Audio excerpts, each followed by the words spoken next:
They were possessed by Satan, the victims of ritual abuse, or so they thought. Then came even more horrors: brainwashing, violation, exorcism. Vulnerable women lured into a dangerous cult. This is not fiction, not some tale from the American boondocks. It's happening right here in Australia, on the north coast of New South Wales. And the frightening thing is, the real devil in this story is not some wild religious fanatic. It's the one woman the victims trust, their carer, their self-appointed saviour, the very person who claims she can deliver them from all this evil. Breathing. Don't you touch me. Like my spirit. What you're witnessing are exorcisms. Hail Mary. Oh, get you Christian. Conducted here in Australia. Get ahead of here! What you come on! Run by a dangerous woman.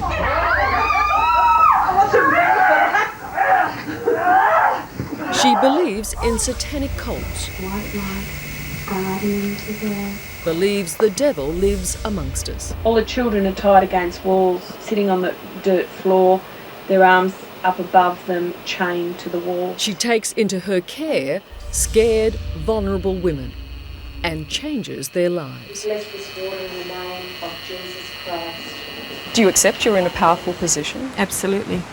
Very scary, terrifying. Not a position I ever willingly wanted to be in, no. You don't like that power? It frightens me. Her name is Sue Powell, and these are her current disciples. They are convinced that they live in the world of Satan and are possessed by multiple personalities. Hello, I Your Honour. I'm very much like Sue, the big Sue, but I'm 5. Yeah. Hi, I'm Demona. And you're 11, Demona? Yes, I'm 11. And that And is this only during Sue therapy? Powell can treat them. I replace your tongue, I replace your brain, I replace your heart, and I replace your soul. She's very evil, Liz.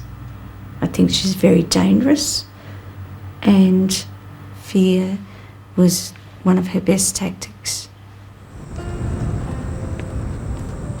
Robin Brown is one of Sue Powell's victims who managed to escape. But it cost her everything, her family and nearly her life. For a decade, she says, she was held captive by Sue Powell's beliefs.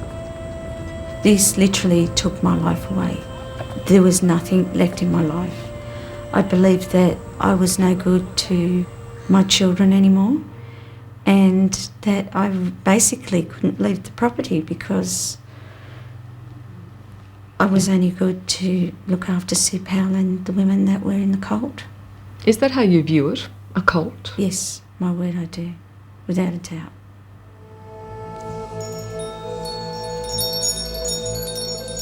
We built this because we just, all of this I've added on because we just need, beauty with what we're dealing with.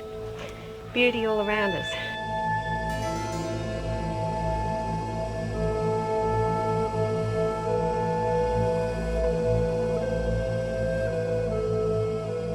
From a tiny farmhouse in northern New South Wales, Sue Powell spreads word of a worldwide conspiracy. She's convinced there is a network of secret satanic cults around the globe, perpetrating sexual assault, ritual abuse, and even human sacrifice. You obviously believe in satanic cults. Yes, I do. I I believe they exist, definitely. There's no doubt in your mind. None. I now live with people who've been abused in satanic cults. I live with them 24 hours a day.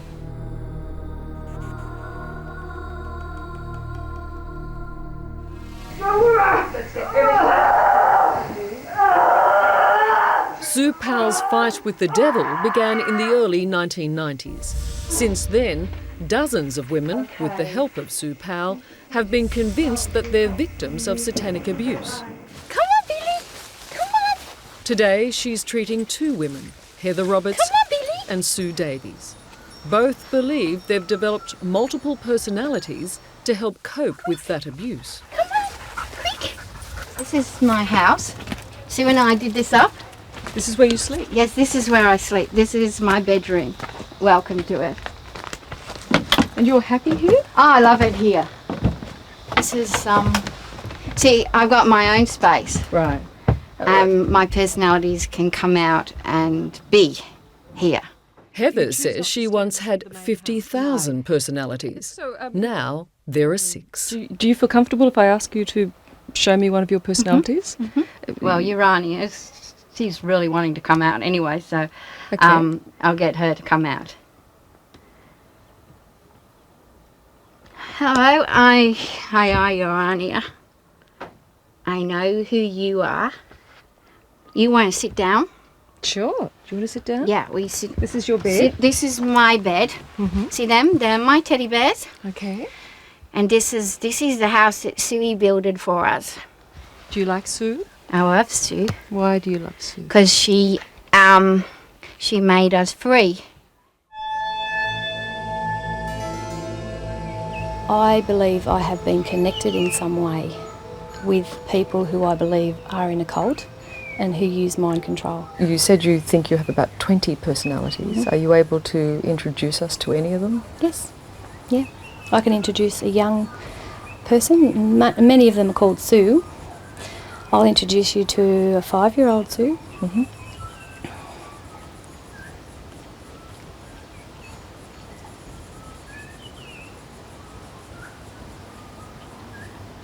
Hello, Your name is? I'm Sue. And how old are you, Sue? I'm 5. I've been watching you. Multiple personality theory was based on the belief that if you take a person as a young person and traumatise them so profoundly, in order to deal with that, they will split their personalities. And do you believe they have these personalities? No, I don't. Reverend Dr. David I've Milliken talked to investigates them, cults. I've heard their He spent time on the farm with Sue Powell and her followers, observing the way they live. Do you classify the people she comes into contact with as followers? Yes. I mean, they see her, in a sense, as a type of saviour. She's the one with the wisdom. She's the one who sets the agenda of the group. She's the one who has the superior knowledge as to how the devil works in his devious ways in people's lives. And so, with that superior knowledge, you see, then the dependency is established. They need her. What is a satanic cult, in your opinion? The sort of people that I'm working with here are people that have been born into a generational cult.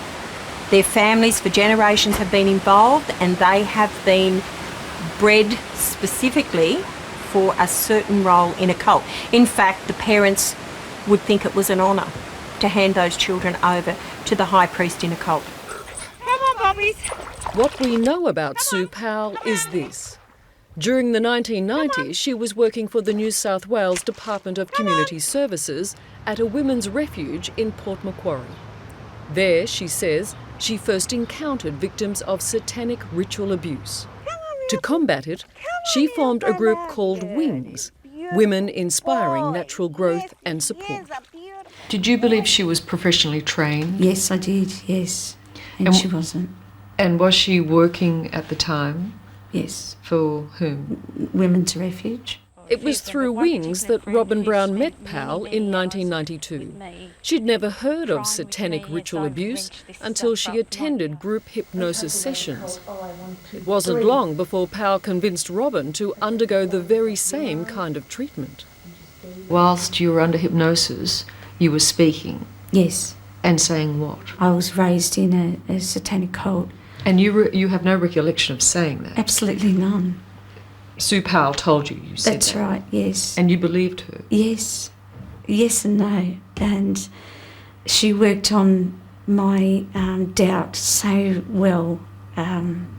She's an expert. I'm ashamed to say this now, but it was true that I started to act out these personalities that I was supposed to have. How many personalities? Within 6 months, 33. By the time she'd finished with me in the 10 years, I was supposed to have had 999 people inside me. You know, where they fit, I don't know, but this is the insanity of what they speak about. Look, read it. That. Robin says that over time, Powell convinced her that she had been abused ever since she was a child by her own family. What kind of things were you saying that impacted on your family? That my mother and father and brothers and sisters were in a satanic cult and they had sexually abused me, molested me, sold me as a child to men in ritual sites underground, in churches, hung me upside down, crosses, raped. My family supposedly were one of the biggest cult leaders in Australia. Did you act against your family? Yes, my fiancé helped me to take out a restraining order against them for 3 years. This is your mum and dad? Yeah. And your siblings? Yes. This is Sue Powell at work.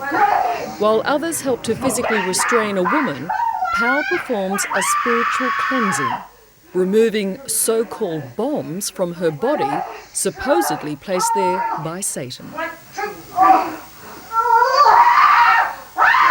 Just horrific exorcisms. We had to hold women down while Sue Powell did an exorcism on her by sticking her fingers down the women's throat, down their tops, in their pants, pulling bombs out of their vaginas, and she was literally putting her hands in places like that. Hands in vaginas? Yes. To pull out satanic bombs? That's right. And what would the person being treated do? Scream, just scream.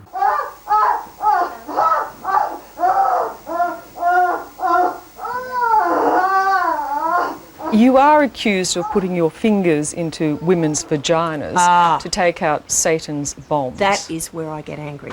That is. You've never done that? No, I have not. That is crap. You've never put your fingers in a woman's mouth until she's gagged? Oh, God. You know how you do that? You go to the pressure points under the chin. That's where I'll share and maybe go hold it.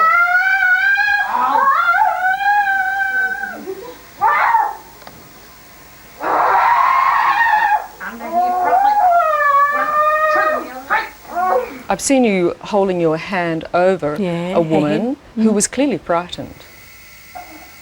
It appeared she was frightened of you holding your hand over her head. I don't accept that. She was frightened of what was happening inside. You are a child. 1, 2, 3, freeze! She won't freeze this one. Get it down there, get it down there, get it down there. Get it down there, get it down there, get it down there, get it down there. And I don't want her knocked out, I want to deal with it. No, don't knock her out. But when this woman jumped up and ran away and you shouted, "Don't knock her out yet," because we need to talk to her. But who was going to knock her out? One of the cult members, by saying certain programs. So drugs weren't being involved, or physical? God, no. Holding someone down and knocking them out? I don't know. No. I'm asking. No, they were not. These days, Sue Powell mostly works alone, but she claims to have support from within the psychiatric community. I've also spent a lot of time talking to Dr. Quinn and getting educated, and I believe he definitely is an authority. And he believes in satanic cults? Oh, yes, he knows they exist, yes. You've already said you would prefer these people to be in... What I've said is very careful. This is Dr. James Quinn, a Sydney psychiatrist who treats both Heather Roberts and Sue Davies. He accepts there's no evidence to support the existence of satanic cults, but he refuses to say on the record whether he believes in them or not. Quinn denies any knowledge of Sue Powell's bizarre treatments, and he refused our request for an interview. Because you're the one who's, saying on one hand, you don't believe in satanic cults, but you won't participate in a story. You're going to allow this woman to continue. He definitely believes this stuff. He attracts a lot of people who believe they've been abused. I've seen these people as a forensic psychiatrist in other contexts, and they're seriously disturbed and disordered. Yolanda Lucia is a forensic psychiatrist who has assessed Robin Brown's case. She wholeheartedly believes Robin's claims that Sue Powell took over her life. These women are vulnerable people. That's right. Do they literally fall under her spell? Oh, yeah. Is that what we're talking about? That's right. That's what we're talking about. We're talking about various forms of mind control, hypnosis, authority, exorcisms, simply being powerful and strong when somebody is down and out and weak. She absolutely exploits them to the utmost. Did you ever try to get away? I was too scared because I had nothing to run to anymore. I had no family. The only thing I wanted to run to, Liz, was either drinking myself to death or suicide. After 10 years under Powell's influence, Robin finally sought psychiatric help. She took back control of her life, but the first steps were terrifying. I was frightened because I didn't have the cult anymore. I didn't have my family. I didn't have my children. You're on your own. And it was a big risk for me to pick up that phone and say, Mum, it's me, after 5 years, I hadn't seen them.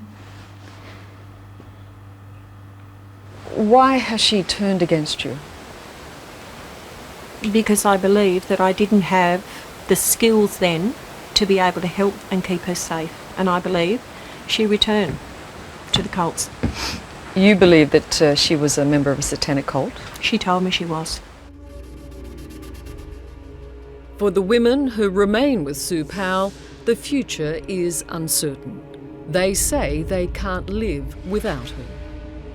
This is the map of me. This is my mind. Everywhere I was abused, we have a little section. So we've got the castle, we've got swamp and graveyards and caves, and everywhere in those there were thousands of personalities.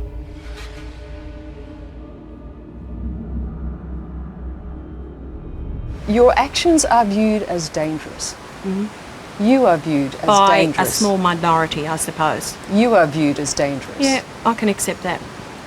I view certain people as dangerous too, but that's life. I will live with that. That's okay.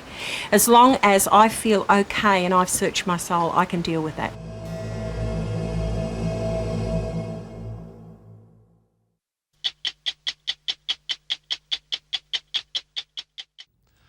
There's no doubt Anne Hamilton Byrne is an evil woman. She believes she's the reincarnation of Jesus Christ and runs a sinister cult just outside Melbourne. For years, she collected children, locked them away from the real world, brainwashed them, abused them, experimented on them, body and soul. Children of 13 and 14 were forced to take drugs like LSD. Some had their hair dyed blonde to fit this dangerous woman's idea of the perfect family. But now those children are adults and they're fighting back. After 30 years, justice may at last be done. Anne Hamilton Byrne may get what she deserves.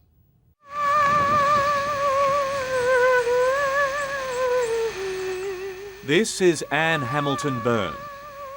To her followers, she is Jesus Christ incarnate, the Divine One with divine powers. Look! But to those who know the truth, she's a monster. Of all the crimes that I investigated, she is the most evil person that I've ever met. Former Victorian detective Lex DeMann. These people truly believe that she is Jesus Christ. Few outsiders know more about Hamilton Byrne's cult and the crimes it committed than him. Indescribable cruelty inflicted on young children. This brutal sect known as the Family. What was the motto of the family? The motto, unseen, unknown and unheard. And that's how it's remained for so many years, protected by the middle-class respectability of so many of its members. Doctors, nurses, lawyers, teachers. all willing to do the bidding of their master. I was told to leave my first wife and go up to the hills. I did. I was told that I would be going to have a baby with another woman, and I did. I was told to buy a house. Sect members gave her their money, their minds, and a never-ending supply of children. One example, one of the children was born to a young mother, 15 years of age. The doctor attending the birth was a sect member. The nurse attending the birth and the midwife were sect members. The child was born, handed to a sect nurse by the doctor, handed to a sect social worker, and given into the very arms of Anne Hamilton Byrne. My mother was a 15-year-old girl whose doctor was a member of a sect, and the doctor organised the adoption, drugged my mother and took me away from her at birth. So my mother had a pillow over her head, was drugged up to the eyeballs, and I was just wrenched out of her and taken away.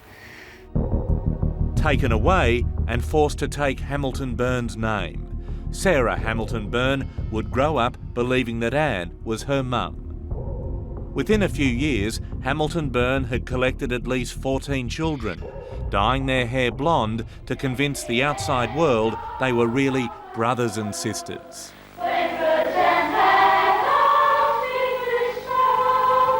Bleached hair, blonde, singing like the Von Trapp family, living out Anne's fantasy of, in her thoughts, I'm sure it was something like an Aryan race. Horrific.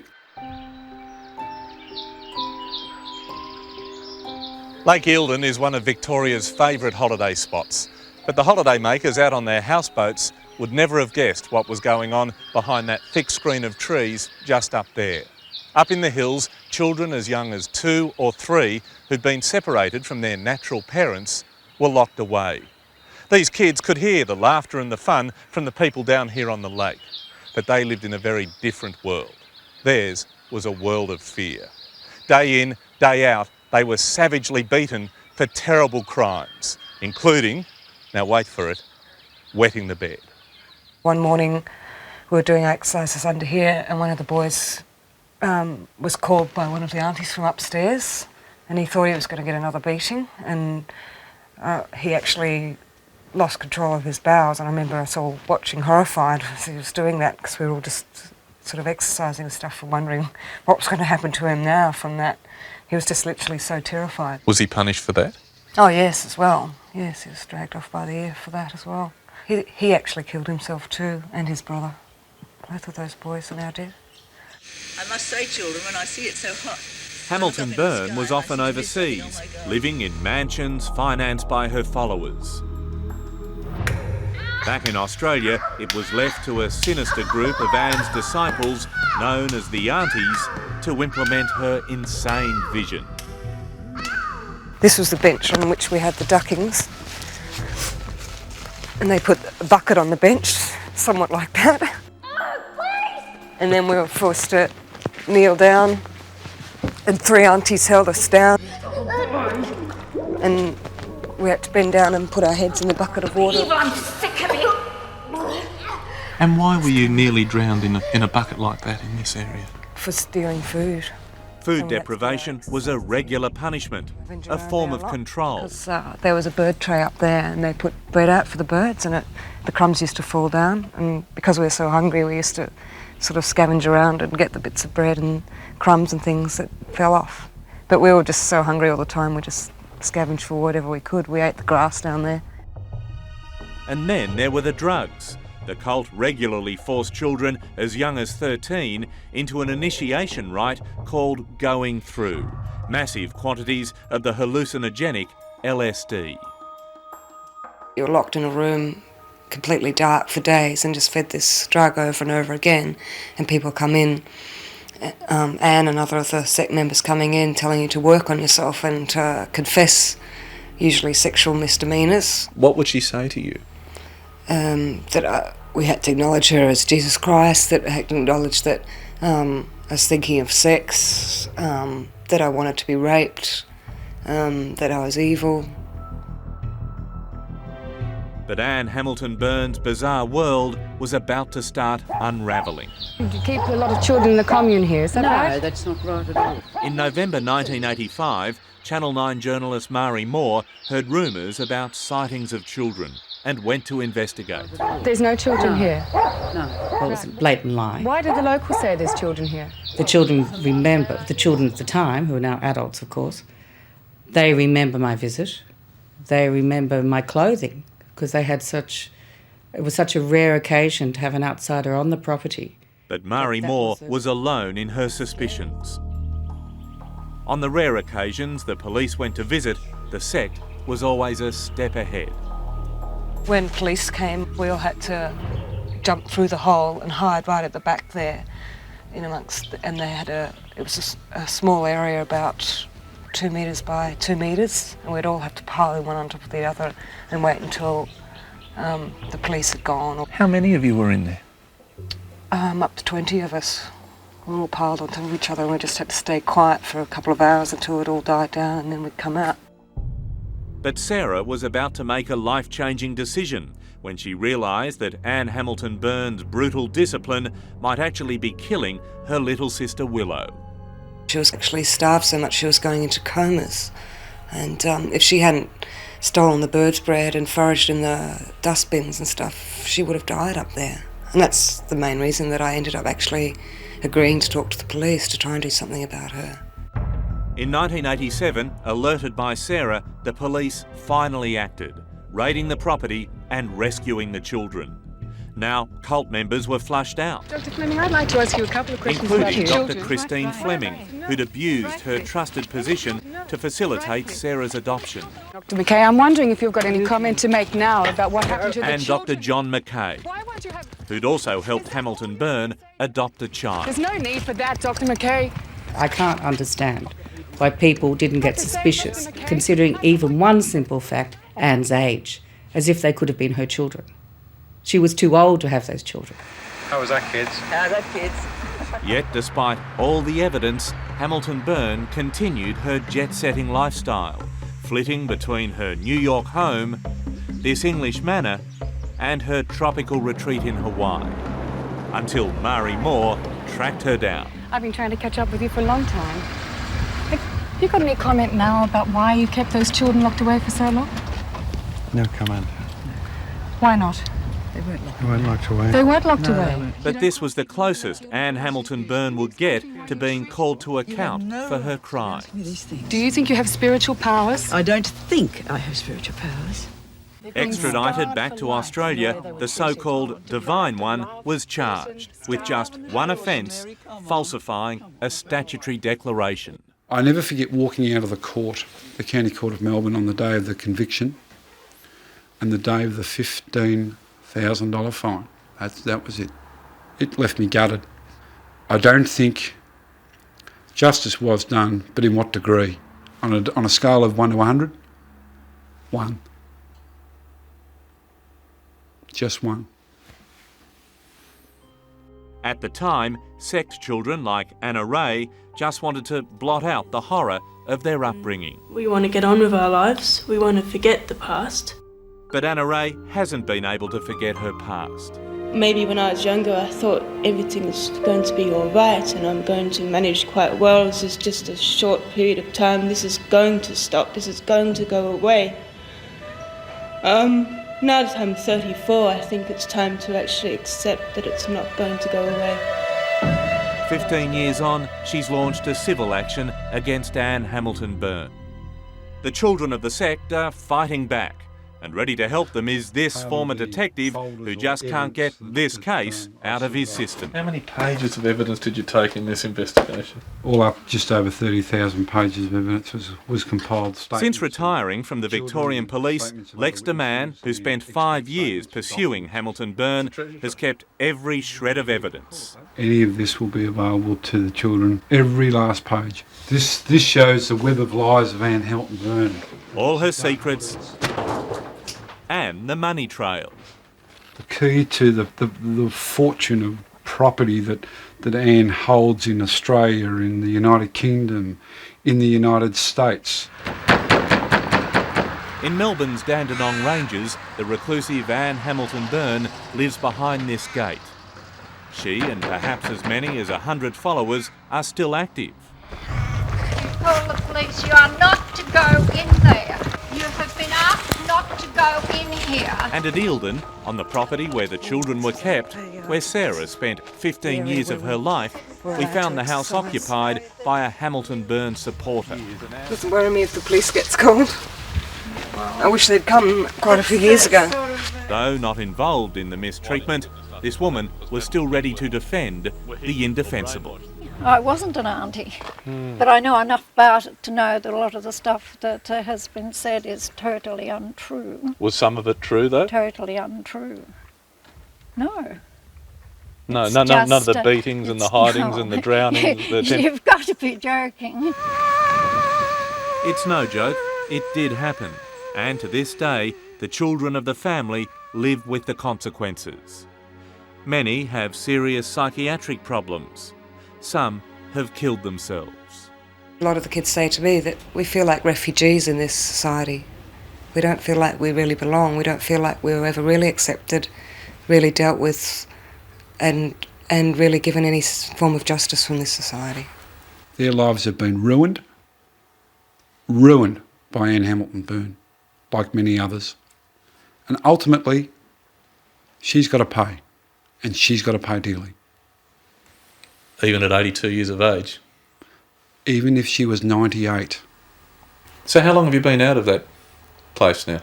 It'll be 17 years on the 14th of August. Do you mark that day in any way? Yeah, we call it Freedom Day, and most years we celebrate it. Sarah is now 35 and, against all the odds, is a qualified doctor. But she's still struggling to make her way, still struggling to regain her life. What's the key thing, the most critical thing that Anne Hamilton Byrne robbed you of? I think the right to affection and to love, to have a cuddle, to not be beaten, to not be treated like robots, to not be drugged, to not be starved. Does love feel good? Yes, I'd certainly want to give it to my own children, yeah. I think you're a remarkable woman. Thank you. Really remarkable. And thank you.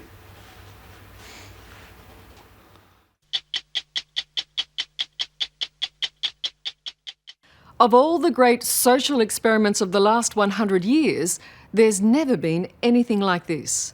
A religion preaching free love. The children of God, they call themselves.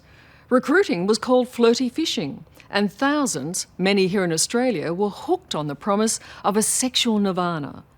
The cult's American guru, David Moses, even declared sex between adults and children was natural and healthy. Well, it's no surprise that it all went terribly wrong. Those children are now adults, their lives in ruins. And earlier this year, one young man, Ricky Rodriguez, the son of the guru, set out to take his revenge, leaving behind a video about his life in the cult, naming those he planned to kill and why. I'm just loading some of my mags here.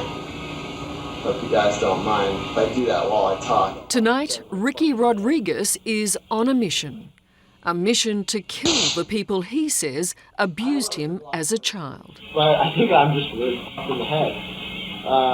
One of his targets tonight, his own mother. What about us? Where's our apology? Yeah, I'm sorry.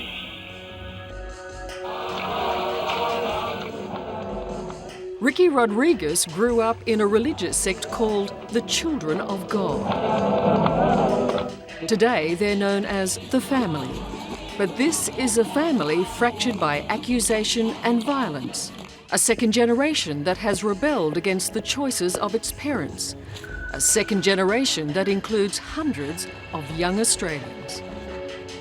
The first generation, they chose the values that they went with, whereas the second generation didn't get that chance. We didn't get the opportunity to say, do I want to be raped and molested?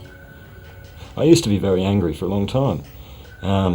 Angry at my mother, angry at all the adults in the cult, and angry at a society that sort of let this happen, you know. Yes. I believe none of us were really able to grow up as children. Tracy, Richard and Natalie were all born into the cult. They grew up knowing no other life. For their parents, it began in the late 1960s. Many of them hippies drawn to a Christian religion that promised love and sexual freedom. Their mysterious leader was David Berg, a man they knew as Moses David, or Mo, a self-proclaimed prophet who preached that any sex, all sex, was good. Love isn't love until you give it away. Oh, I love you, I love you. When I met this group of very loving, happy, musical people, I was a musical person too, I just felt at home. Eva St. John was 16 when she joined the Children of God. She found a religion which used sex to hook new recruits, a practice known as flirty fishing or FFing. Here we have 3 of our beautiful FFers from left to right. It's Sherry, Ellie, and Shiloh.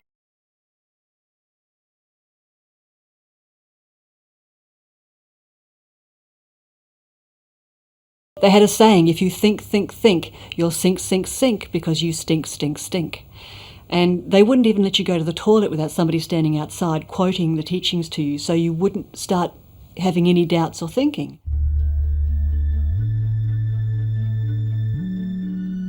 By the late 1970s, this experiment in free love was taking a sinister turn. Even children, David Berg decreed, should be introduced to sex.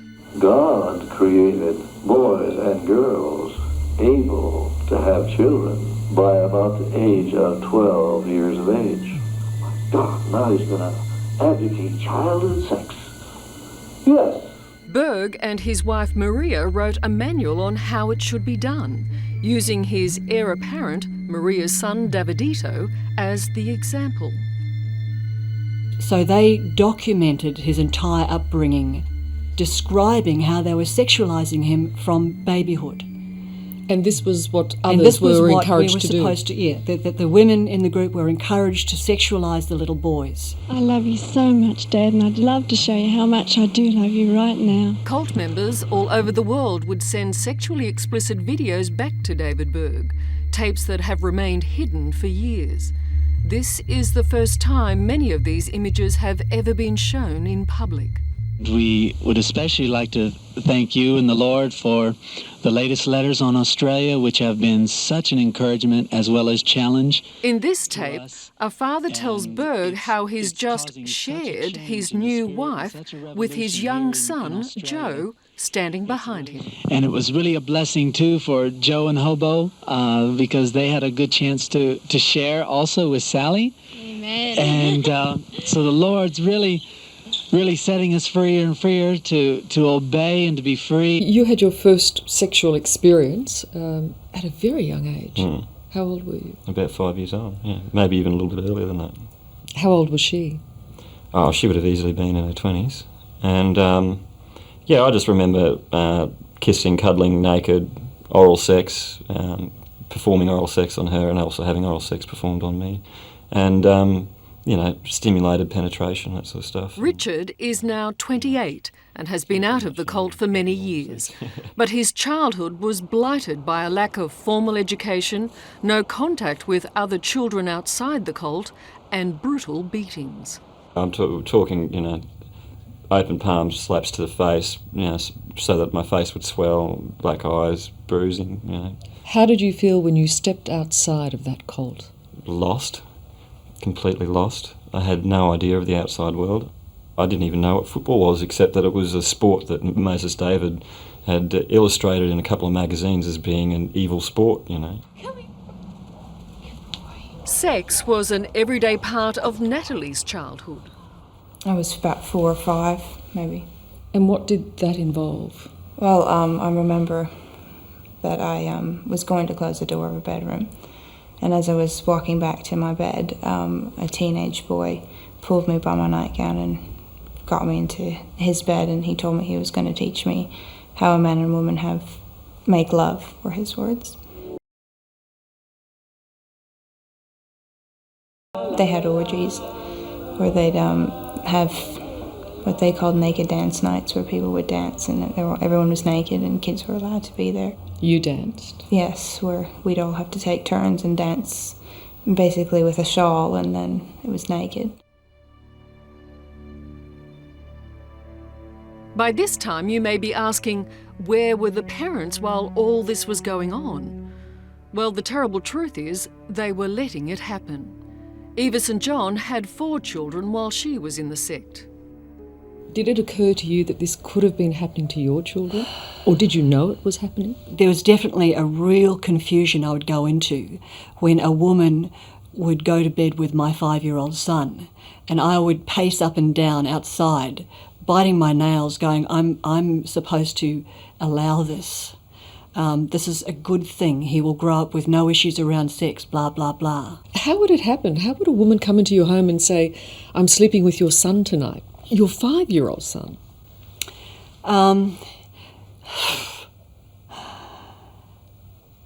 It would just, because sex was such a subject, just like anything else, like playing.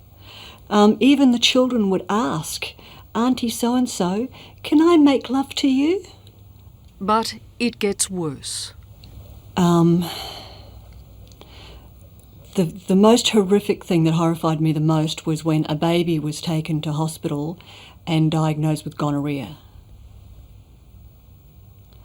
That was a real shock to me, and that really freaked me out.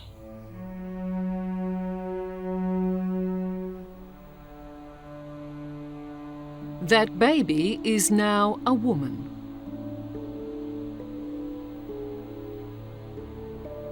I know that I was diagnosed with VD when I was 18 months old, so I was treated for that at that age. First sexual experience that I remember, I probably would have been about 3 or 4. With an adult? Yes. How do you view that now? Sick. Very sick. Tracy is 26. And when you realised what you had been exposed to, how did you feel about your parents? Very torn up. There's a certain amount of hate that you feel for someone that will let you be exposed to that. There is a certain amount of vengeance that you want in some senses.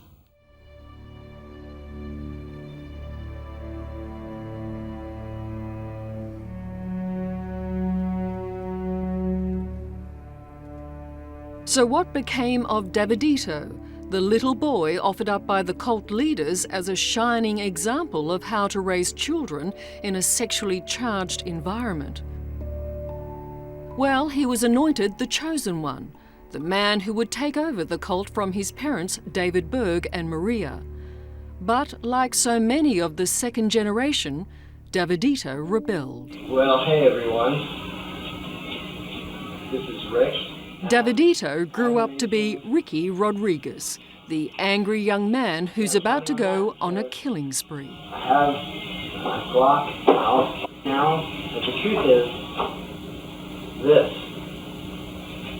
is my weapon of choice.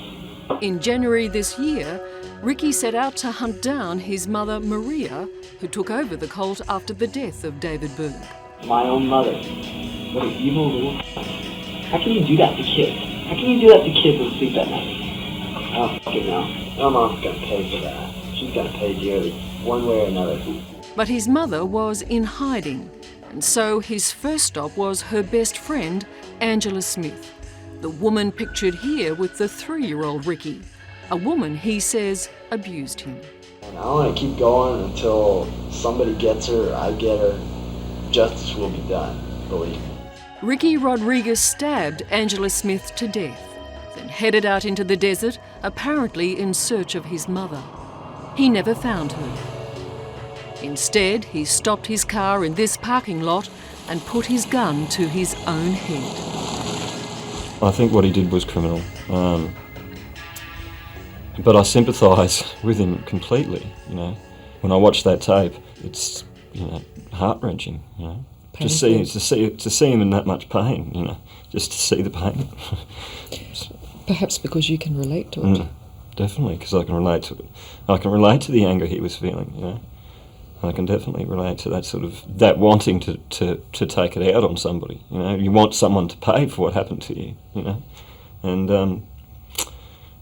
I can see how come he got to that point, how he got to that point, you know.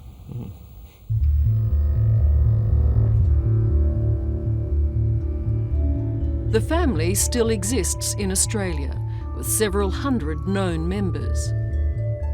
We do have a positive outlook about sex. We believe it's a God-given. Their leader, Paul Hartington, refused our request for an interview, but earlier this year told New Zealand television that any sexual abuse within the cult occurred long ago, and that David Berg's teachings on child sex had been outlawed. We don't believe that sex between children and adults is right, and but he did preach that at the time. He made some statements that have been recanted and have been removed from our publications because so he was wrong. He was wrong.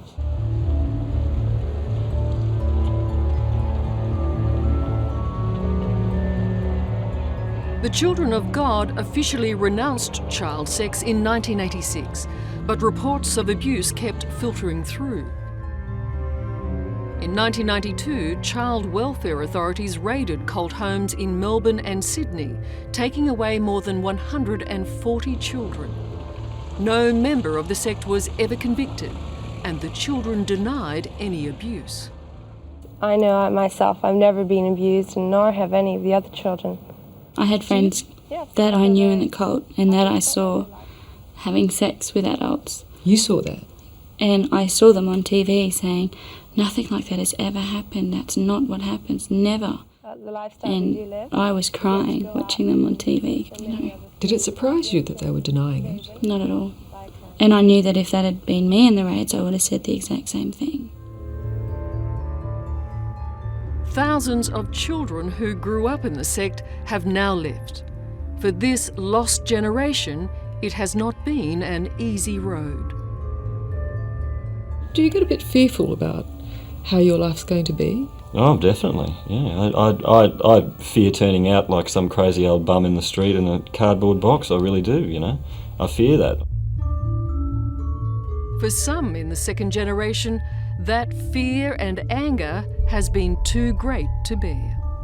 Someday, in some way, some of us are going to be around who those f***ers burn, literally or figuratively. They're going down.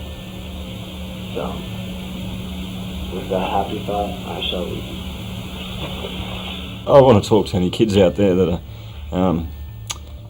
of my age group that are thinking the way Ricky thought, you know. And there is help. Don't let what happened to Ricky happen to any more of us, you know. That's about it.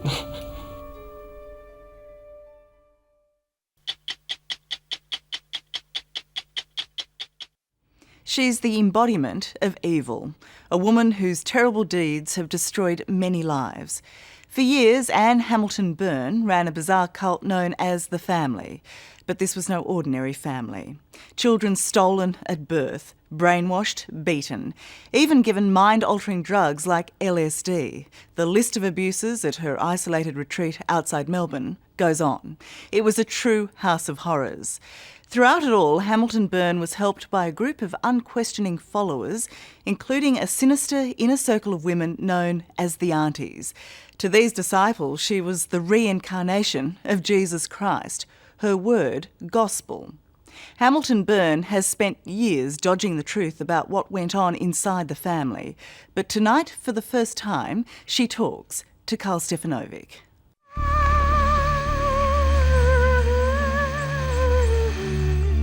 For more than 30 years, this is the only glimpse the world has had of Australia's most secretive cult leader, Anne Hamilton Byrne. To her followers, she is the reincarnation of Christ. To the children she beat and abused, a monster. Now, for the first time, Anne Hamilton Byrne has agreed to talk. Were the children ever hit? Of course they weren't. Because... They were not beaten. Never? Never. You'll have to be pretty good to see through that bullshit. It's absolute bullshit. It's lies. But this is to be no ordinary interview. It didn't happen, has it? No, but what about if they went... Well, that's crucial, isn't it? That's crucial. I don't abuse my children. No, yes. Some of the sect members aren't happy about our presence. As far as I'm concerned, you're living a lie. And Because your entire life is a network of lies. And less happy still that children of the sect are fighting back, demanding the truth finally be told about their brutal treatment at the hands of Anne Hamilton Byrne. Of all the crimes that I investigated, she is the most evil person that I've ever met. Lex DeMann was the Victorian detective who, for years, pursued the cult. These people truly believe that she is Jesus Christ. Anne's followers included dozens of respected middle-class professionals, doctors, nurses, lawyers, teachers, all willing to do the bidding of their master. I was told to leave my first wife and go up to the hills. I did. I was told that I would be going to have a baby with another woman, and I did. Anne began collecting children at her hideaway at Lake Eildon near Melbourne. Her devoted followers able to convince unsuspecting teenage mothers to hand over the babies. One of them was Sarah Hamilton Byrne. My mother was a 15-year-old girl whose doctor was a member of a sect, and the doctor organised the adoption, drugged my mother and took me away from her at birth. Sarah would grow up believing that Anne was her natural mother, that all the other children were her real brothers and sisters. And to convince outsiders they were all related, Anne dyed their hair blonde. Bleached hair, blonde, singing like the Von Trapp family, living out Anne's fantasy of, in her thoughts, I'm sure it was something like an Aryan race. Horrific. Even Anne claims she doesn't know how many children she acquired this way. So how many? I can't tell. I don't know. You don't know? Dozens? No. I only know mine. How many of them were yours? Altogether, I had 9 children. Even that is a lie.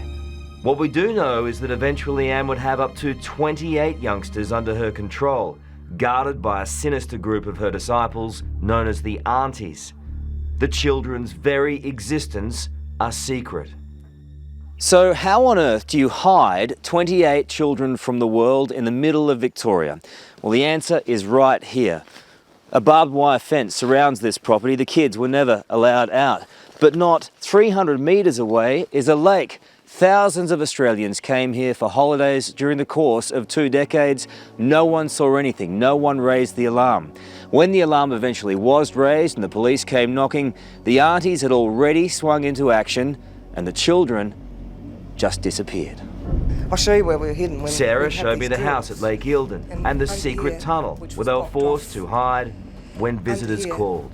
There's a little hole, which was... Through here? Yeah, thing that covered it, little picture sort of thing. Oh, it's got a little piece of cloth now. And we'd all pile through here. Through that hole? Yeah. 28 of you in there? Up to 28, yeah. That is disgusting. That is abhorrent abuse. We'd just be absolutely still. We were very well disciplined anyway. We were used to not moving a muscle on pain of punishment. Plus we were scared of the police, scared of the outside world. Because they said that if they found us, we'd get the blame and we'd be taken away and beaten in sacks. It was the Aunties' job to hide the children at any cost. Keep a lot of children in the commune here, is that right? No, that's not right at all. In 1985, Channel 9 journalist Mari Moore decided to investigate rumours the children were being held on the property. There's no children here? No. But Mari Moore's suspicions were ignored and the abuse continued. Crimes like bedwetting met with brutal punishment. And then anyone that had wet their bed would get a beating. We'd hear the screams first thing in the morning. And there was one kid that wet his bed virtually every night. And we called him Zebra Stripes because he had the beating every day and there'd be stripes along his legs. Were the children ever hit? No, I can never say we went out to hit the children, never. Never went out to hit them, but were Never they hit? hit them, no. You never hit your child? No. Let me read you something here. This is from Sarah's book. Anne had a stiletto-heeled shoe in her hand and she started hitting me. A stiletto-heeled shoe. On my bare backside with the shoe. After about 20 or 30 hits, she got tired and Bill took over. He hit me with his hands. My head kept hitting the wall and I saw tears. Is she making that up? You know quite well they can. They can what? Make things up? Kids can make things up. We've all been kids. You were a monster at times. I have nothing to say because I don't feel like one. Are you a monster? I'm not conscious of what you're saying I should be conscious of. Are you a monster? Certainly not. Are you evil? Well, what do you call evil? The systematic abuse of children is evil. No. And then there was the most terrifying ordeal of all. They'd put a bucket here and then one of the aunties would help and then you'd have to kneel down and then they'd push your head into the bucket and hold it for 20 seconds, 30 seconds, then bring it out again and say, did you do it, did you do it? Say, no. Back in again. Water torture? Yeah. Because Anne had said better to be drowned than a liar, basically. Better to be drowned than be a liar. By the time the children were 14, they were being forced to take LSD just as the adult members did. You're locked in a room, completely dark for days, and just fed this drug over and over again. And people come in, Anne and other of the sect members coming in, telling you to work on yourself and confess that I was thinking of sex, that I wanted to be raped, that I was evil. And do you remember giving her LSD at the age of 14? LSD? No. That never happened? Well, you're asking me and then telling me. I'm asking you. Did it happen? I have no memory of that.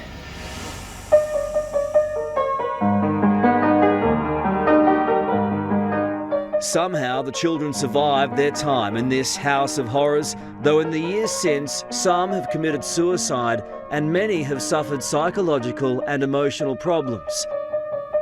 Sarah was able to escape the sect, but has not been able to escape her tortured past. After a failed bid to take her own life, her leg became infected and had to be amputated. Does it hurt you that she has tried to take her own life because of the way she was brought up? Of course it does. It's not the way she was brought up, it's the way it handled, the way it went out. We didn't have everything that we needed. We had most things. I bought the bigger house because of the likes of little Sarah. You thought a house would make everything right? Well, I just thought it would give them more room. People don't try and take their life because their house is too small. You're not smart enough. For what? In your heart. What's in your heart is not the same. Well, I don't know what you mean by that. No, of course you don't. They're saying that they were systematically abused and beaten. Why would the children say it if it wasn't true? I don't believe they did. They've said it. You're getting your point over, that you're looking for trouble. It doesn't matter that you are. I'm not looking for trouble. I'm not looking for trouble, I'm looking for the answers. One day your children will betray you and then you'll know how hard it is to just be yourself. This is Michael Stevenson, one of Anne Hamilton Byrne's most devoted followers, and likely to take over as leader of the cult when she dies. All the children made all of this up, did they? Could be.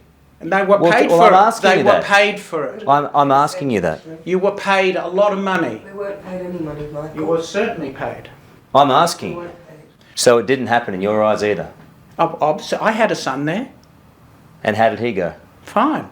Was he abused? No, of course not. Was he beaten? Was he disciplined? Of course not. There's a part of natural discipline in families. He was beaten. No, he was never beaten. He has never said that he was beaten. No wonder he fell into the wayside when he... He didn't. He didn't fall in a heap.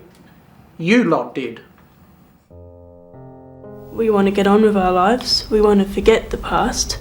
The truth is, the children from the sect have been speaking about what happened to them for more than 2 decades, ever since they were freed in a police raid on the Eildon house. 2 have sued the cult over their barbaric treatment and won compensation. All Sarah has ever asked for is the truth to be told. For someone like Michael to tell me that I'm a liar... No, you're living a lie. I am not living a lie, Michael. As far as I'm concerned, you're living a lie. And because your entire life is a network of lies. You're suffering for it. I'm suffering. We all live lies. We all are living a lie. What I've suffered in this life is because of what happened up there. Oh, I had a lot of pain. As long as you blame others, you're nowhere. You're nowhere. Anne Hamilton Byrne has managed to escape justice all her life. She and her husband Bill were extradited from the United States, where they'd been living in one of her New York mansions. But Anne was convicted of only one offence: falsely registering the birth of 3 of the adopted children, including Sarah. Even the simple truth of Sarah's birth seems beyond these pathological lies. Did you carry Sarah? Were you her biological mother? Well, I'd naturally believe I was. Of course I was. She has a biological mother. Do you have DNA to prove it? The police do, yeah. No, the police. Do you? So you always put it on other people, but do you? Michael, you're living in a fantasy. No, I'm not. You're living in a fantasy of pain and deprivation. Sarah has met her natural mother and sees her often. What she had wanted was some kind of understanding from the woman who for so many years pretended to be her mother. But in the end, this now tragic figure squandered what could have been her last opportunity to make amends. Why don't you apologise then? It's so easy. Because I don't believe in you. Will you apologise to her? Of course I will. At the right time, if I have to, of course I will. It's hard to believe, but Sarah has already forgiven Anne. She became a doctor and now helps children in India. This gutsy woman is determined to make something of her life. You're an amazing person. Maybe. I'm also very troubled at times, but, you know, I try and contribute, I do. If I can do something, it'll make things worthwhile, I feel. Sometimes I feel that's not worthwhile, but, you know, I give it a go when I can. So.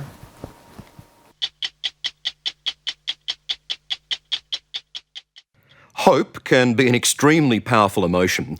It can pull us through tough times and help overcome adversity. But hope can be a weakness too, making vulnerable people easy prey for the worst of humans. I've just met one such man, a man who claims to work miracles and heal the sick. He calls himself John of God, but there's nothing godly about him. Thousands of people flock to him, hoping for a cure to their pain, but leave fleeced of their money. You see, John of God's supposed healing isn't free. He's a thrifty businessman making tens of millions of dollars. And worst of all, our government's just granted him a visa, and next month he'll bring his show to Australia.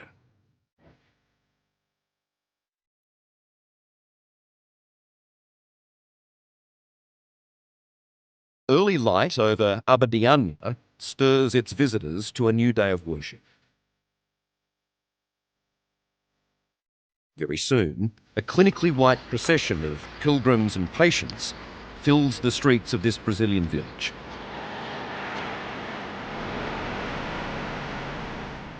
Their spiritual and religious compass leads them to the gates of the Casa Dom Inácio.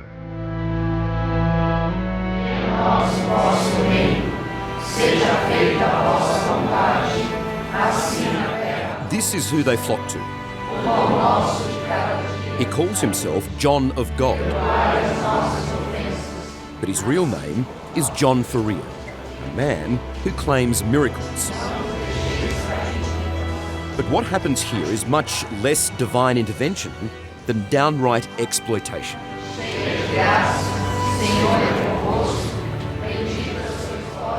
And did you feel anything at all after you had been in this man's presence? No, nothing. Nothing at all. So it was nothing more than a show. A bit of hocus pocus. Sorry, it was, yeah. But that was the disappointing part too.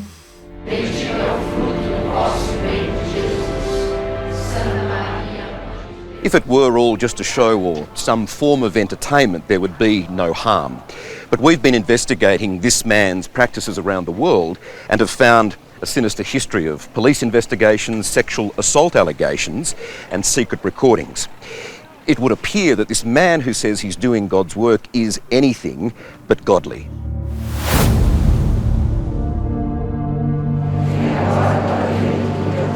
"2 hours from Brazil's capital, John Faria takes to his throne, claiming to cure everything from back pain to cancer. 3 days a week, thousands are in the audience. Many hope for what's called a spiritual surgery. And this is it. With all the confidence, but not skill or training of a surgeon, Mr. Faria becomes medicine man. Of the 70 entities or spirits he says take over his body, one is a trained doctor. They wouldn't allow our cameras to record this macabre medicine, but provided us with their vision. John inserts scissors into a young man's nose. Then a scalpel to a woman's eye, all without anaesthetic. While his believers watch in silent awe, I found it unsettling and cringeworthy. Help me understand how John of God becomes the entities as you describe them. Yes, he's a remarkable unconscious medium, a very rare thing in mediumship. So it's not him you're talking to there, and it's very difficult for him. If you've ever seen him come out of entity, he really has to fight it off. You know, there's a great shake of the body, and you can tell when he comes back in, takes over again. So the spirit, you're saying, takes over his body? Correct. Australian Robert Pellegrino has lived in Aberdeenshire for 20 years and is one of Mr. Faria's most devoted followers. He too says he's guided by the spirits. One day the entity just said, "My son, you're going to live here." And I scoffed and said, "No, bye." You said the entity told you to Yeah. move here permanently. Mm-hmm. Which entity are you talking about? Dr. Augusto Amides. Yeah, the guy with the little goatee beard. How long has Dr. Augusto been dead? He died in the early 1900s, 1930s, 35. I don't know exactly. You know, it sounds a bit crazy that a dead man has told you to move here. Yeah, well, you get used to it, you know. Yeah, life becomes ruled by spirit. And the spirits are a real money spinner. Meeting John Faria is free, but he often prescribes a visit to these crystal beds. At $25 a session, they earn him around $1.8 million a year. Then there's the blessed water, $1 a bottle. There's a gift shop, and next door to that, a pharmacy. It sells one thing: blessed herbal pills, only available via John of God prescription, apparently. They're $25 a bottle and would make Mr. Faria about $40,000 a day. That's more than $14 million a year. How'd we go with the medicine? So I asked to buy them over the counter. With ease and a hand-scribbled script, we had respected Australian ER specialist Dr. David Rosengren buy some pills, which are nothing more than passion flower herbs. Makes the whole thing a mockery, doesn't it? That is ridiculous.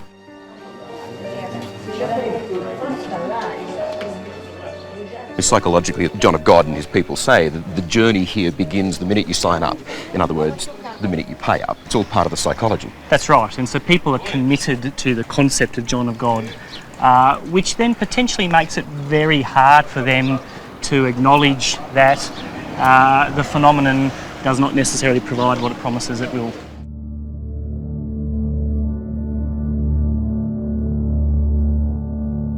is not the first time 60 Minutes has visited John of God. In 1998, Liz Hayes was here.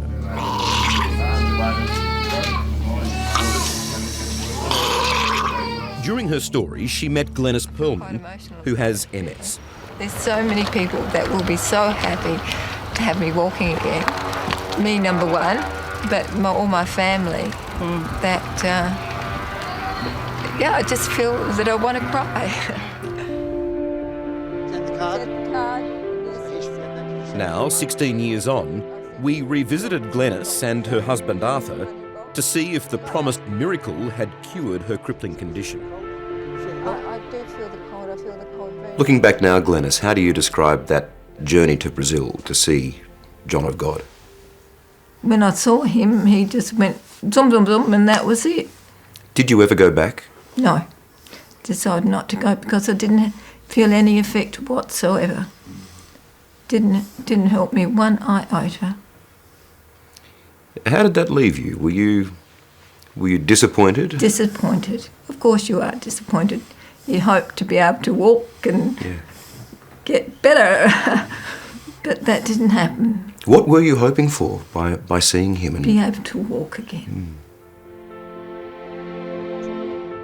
But Glenys's condition continued to deteriorate after her visit to John of God. The Perlmans spent more than $5,000 visiting Brazil, but now Glenys is unable to walk at all and dependent on Arthur. It's a thing called hope. Sensibility, reasoning goes out the window.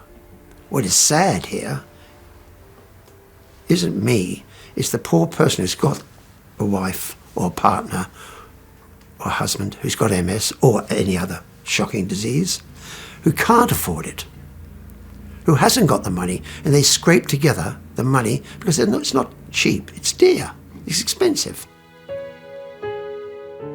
We also followed up on Nicola, who had breast cancer. The spirit entity declared her cured of her breast cancer. She died in 2003. None of the other people featured in Liz's story have improved either. You go there, get touched on the head, like the Pope does, and nothing happens, and you've done your dough. It's wrong. Were we conned? Yes, in my opinion we were. Welcome back to 60 Minutes and the man who calls himself John of God. His devotees flock in their thousands to a remote corner of Brazil, hoping to be healed of an illness or affliction. Some are looking for spiritual guidance. Whatever they're looking for, it's not for free. As we've seen, John of God is big business, and he's bringing his roadshow to Australia. Would you like to come into here, please? Thank you.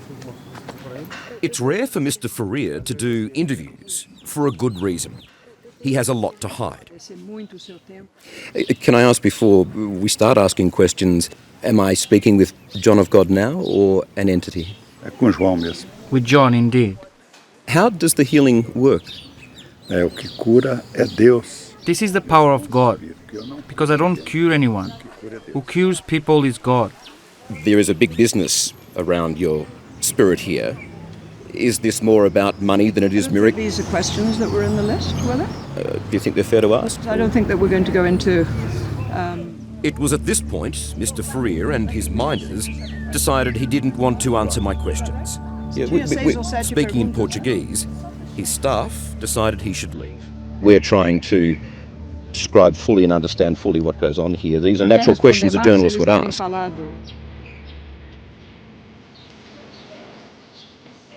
Only earlier, they were more than happy to show us the parade of followers who'd been moved by their experience at John of God's hands. Even some who said they'd been healed. Nunca mais saiu secreção alguma. He's been healed today. He's been healed. Isso que é o quê? I watched all this with emergency specialist Dr. David Rosengren, who says these people are often vulnerable when modern medicine has failed to offer a cure. Recent research into placebo confirms that you can, through the power of belief, trick your mind into believing certain things are happening. So people may believe that they've been cured, but there's been no objective evidence of that provided, which surprises me for an organisation that's existed for 50 years plus, that they don't actually have clear documented evidence of a single cure at any stage. Well, that might say something. It might say something. But it's the surgeries that have Dr. Rosengren most concerned. Yeah, I mean, it's horrendous to watch.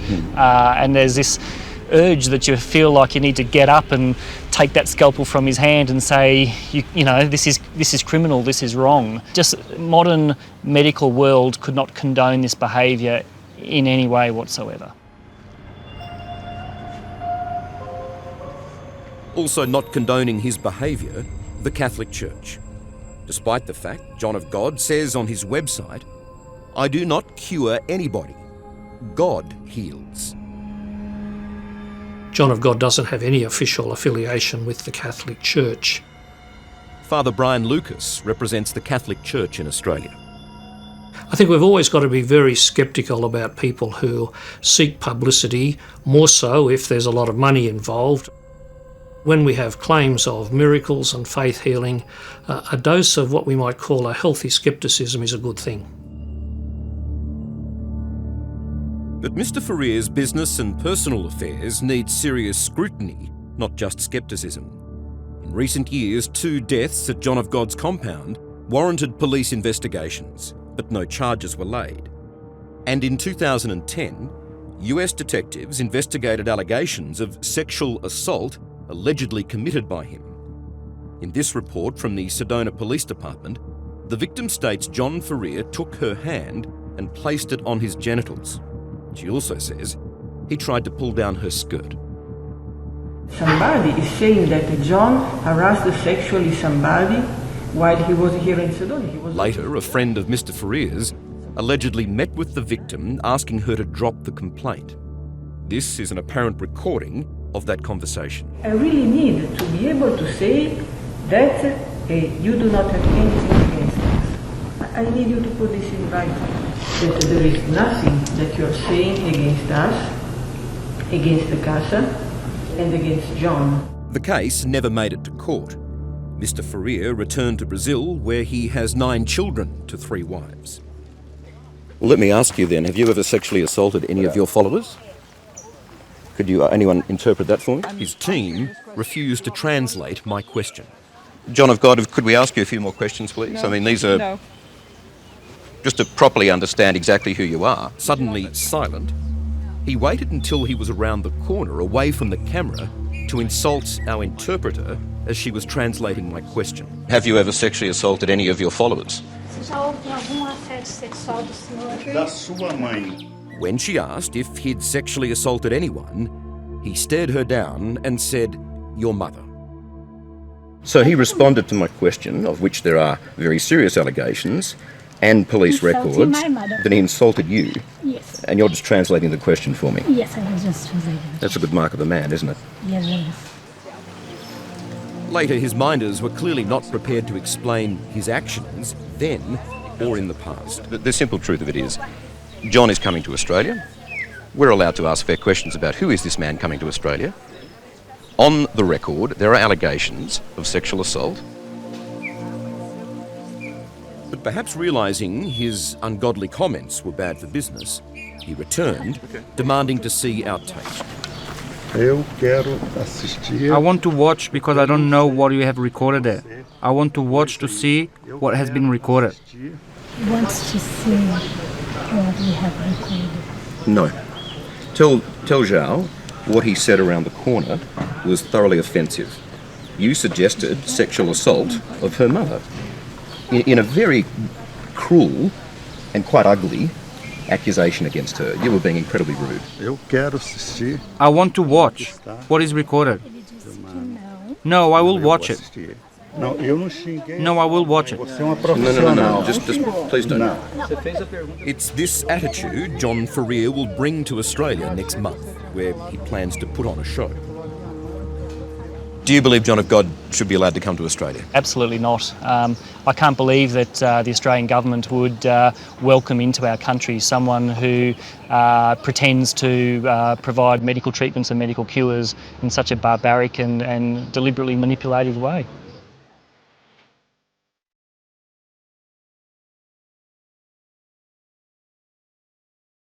You can't question the faith of those who visit John of God. For many, it's the only hope they have left. But what should be questioned is John Ferrier, the man, and his questionable character. After spending a few days with this so-called miracle man, I left feeling that John of God is more John the Con. It's a big con. And I feel quite sad for anybody that is going to go down that path. I really do feel sad. Because you've been there? I've been there. And you're sitting here right now. And I feel like crying for the people that are going to go down that path. You do? I really do. I didn't think I would get that emotional, but I do feel that. There's never been more scrutiny on the world's major religions, with a series of sex abuse scandals and cover-ups testing the most faithful. But there's an equally sinister doctrine being openly preached in small suburban churches scattered around Australia. They call themselves the Independent Baptists, a radical, non-aligned movement with no connection to the mainstream Australian Baptist ministries. Under the extreme teachings of this church, women must submit to their husband's every whim. Tonight, a very brave victim of this evil doctrine has decided enough is enough. Joy Harris lived through hell by being married to Larry Harris, a so-called Christian pastor who raped her several times a day. But Joy's also discovered this cruel dogma runs deep. Her own son, also a pastor, has now turned against her. It's a cruel betrayal, almost beyond comprehension. For nearly 4 decades, Joy Harris was forced into submission and abused by the man she was supposed to trust most, all in the name of God. He was the ultimate bully, wasn't he? Yeah, actually. But a bully with a Bible. Mm-hmm. Yeah. Which for you was even worse. You know, my husband knew I would do it because I want to please God. And it's, I look back on it now and I realize I didn't have to stay, but I thought I did. Tonight, inside the dark Christian scandal in suburban Queensland that's torn Joy's family apart.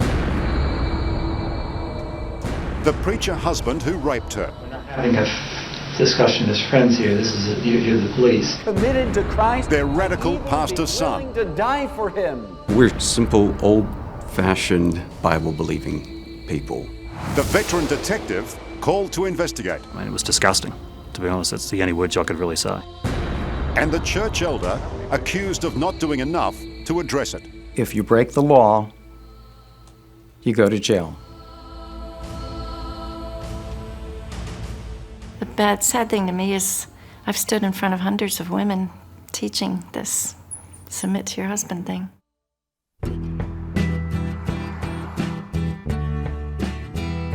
It was the 1970s in America. And Joy was just 18 when she fell in love with a conservative young Bible student named Larry. She thought she'd found a kindred spirit, but he had other things on his mind.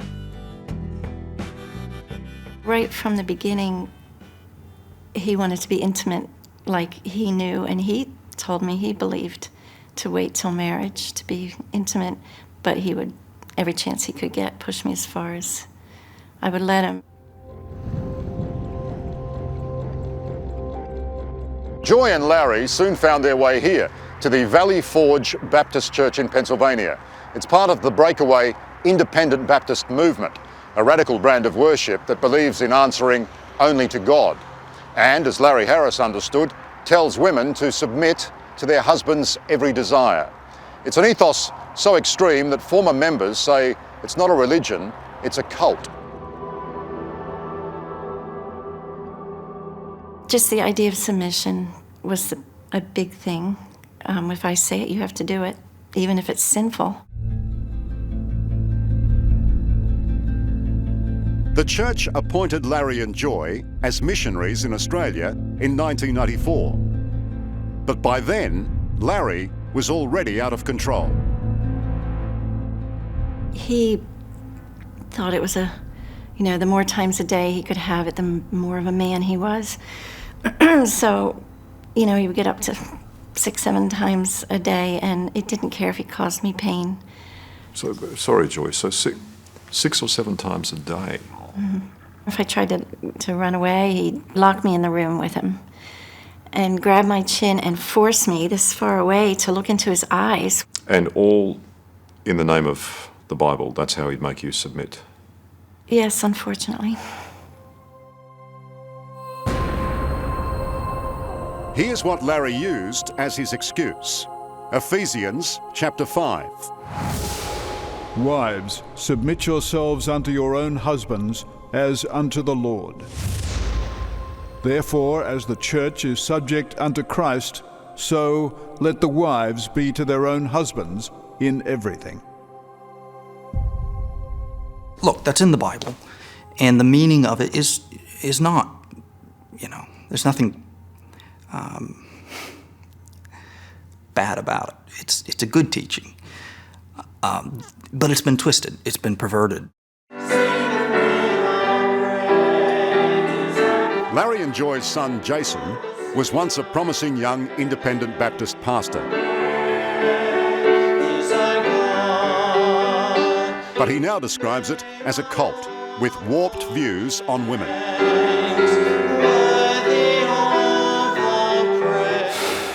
Yeah, she was, we didn't realize it at the time completely, but she was a sex slave.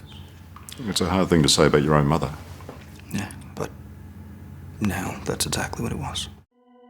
The point of Christianity is God.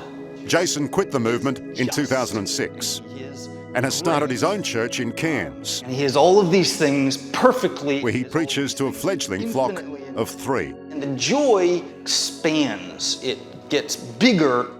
When you told the church elders about what had happened, what did they say? I never told anyone. My adult children did, and it took the 5th person telling our sending pastor for him to take it seriously. Jason is the one that finally said there will be front page headlines, either suicide or murder, if something's not done.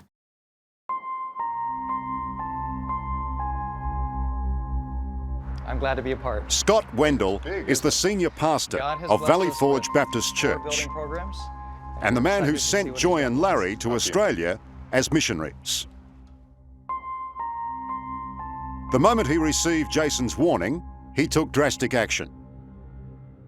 We immediately called them back from the field. We had him resign as a missionary, and we started intense marriage counseling, which was But he very successful insists for that he period was of never time. aware that Joy was in physical danger and that there was no need to involve the authorities. Why didn't you report it to the police? There was no violence reported. It was verbal abuse. Are you telling me you brought them all the way back from Australia? All the way and back put from them Australia. through intense counselling because he was shouting at his wife? Absolutely. Pastor, I don't believe you. Absolutely. You read 1 Timothy chapter 3 for yourself. A man that is given to temper, a man that doesn't love his wife is disqualified from the ministry. When you first heard that Larry was on rape charges, were you surprised? I can't say that I was surprised. So you half expected his anger issues to get to the stage where he was capable of committing rape? He was, if he returned to that road, that would be a possibility, and it happened, yes. If you thought he was potentially capable of such violence to the point where it could get to rape, how the heck did you think counselling was going to fix that issue? You can't arrest someone who hasn't committed a crime. But Joy blames the movement's autocratic structure and refusal to recognise any authority other than God. How can you be in a leadership position and not call the police? To keep it hidden. So if you're inside the organisation, you're pretty well safe. Especially if you're a pastor. They protect their own leadership. After 6 years of intense counselling in America, Joy and Larry returned to Australia in 2009. Almost immediately, the rape resumed. This time, Joy turned to police. There's nothing more to say about it. We had sex just like normal, and then at the end, she kind of rolled over and started crying. And I don't know what prompted it. I have no idea. How would you describe the nature of the abuse that she suffered?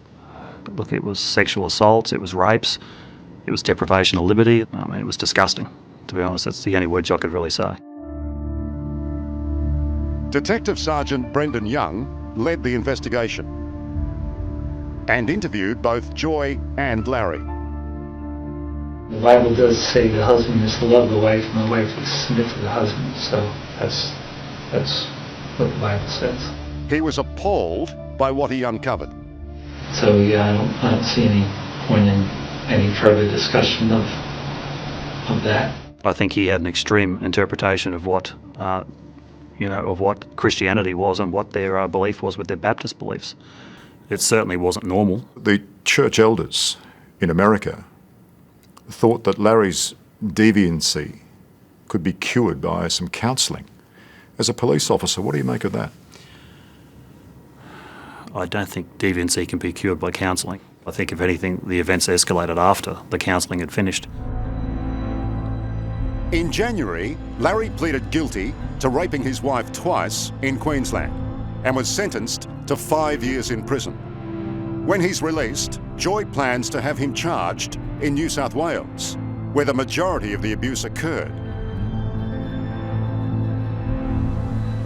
But astoundingly, despite his admissions of guilt, Larry still has loyal supporters, both within the church and his own family. Your own son thinks that it's your fault. Yep, that I'm just as guilty as a rapist, my rapist. If I told him no one time in all those years, I'm wrong. I'm displeasing God, and God's angry, and I need to repent. So.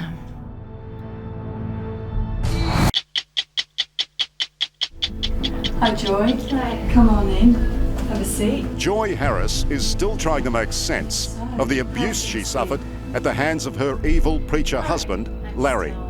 Years of counselling have helped vanquish some demons. You know, I couldn't tell anybody all that time. But what troubles her most is that her own son, Kevin, blames her for being raped. But when your own son thinks it's your fault, how do you live with that, Joy? I'm totally heartbroken. He hasn't even let me see his children because I have to repent first, you know. Now, because you have to say sorry. Oh, yes. Is this all tax-free status? Do you have a tax-free status with the government?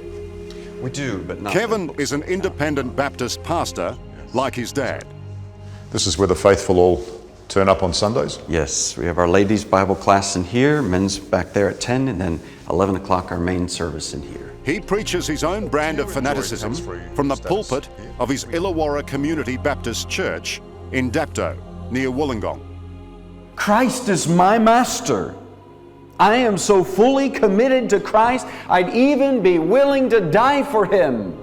It's a hard-line house of worship with no connection to the mainstream Australian Baptist ministries. They're questioning you. You're in a cult. You know, cult's anything that's different than what I'm used to in my church. You've admitted that some people may see you as a cult. Sure, people will throw that term out. And that makes you the cult leader. They might view it that way. But we're simply simple, old-fashioned, Bible-believing people. What does God say about calling in the real authorities if there's a problem within your group? calling in the real authorities, you're talking about... The police. The police. Well, the scripture doesn't say to ring the police. But ask Kevin what the scripture says about men who rape their own wives, his own mother, and you'll struggle to get a straight answer. Do you consider your father has been justly treated? I do not. Why not? In this case, there was disobedience to the Lord on both parts. But they will... Hang on, what do you mean both parts? She has not... She has not...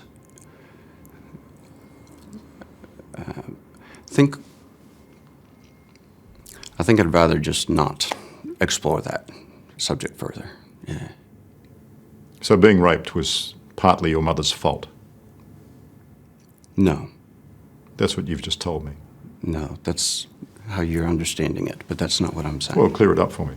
You're telling me there's disobedience to God on both sides because your mother was raped. How do you work that out?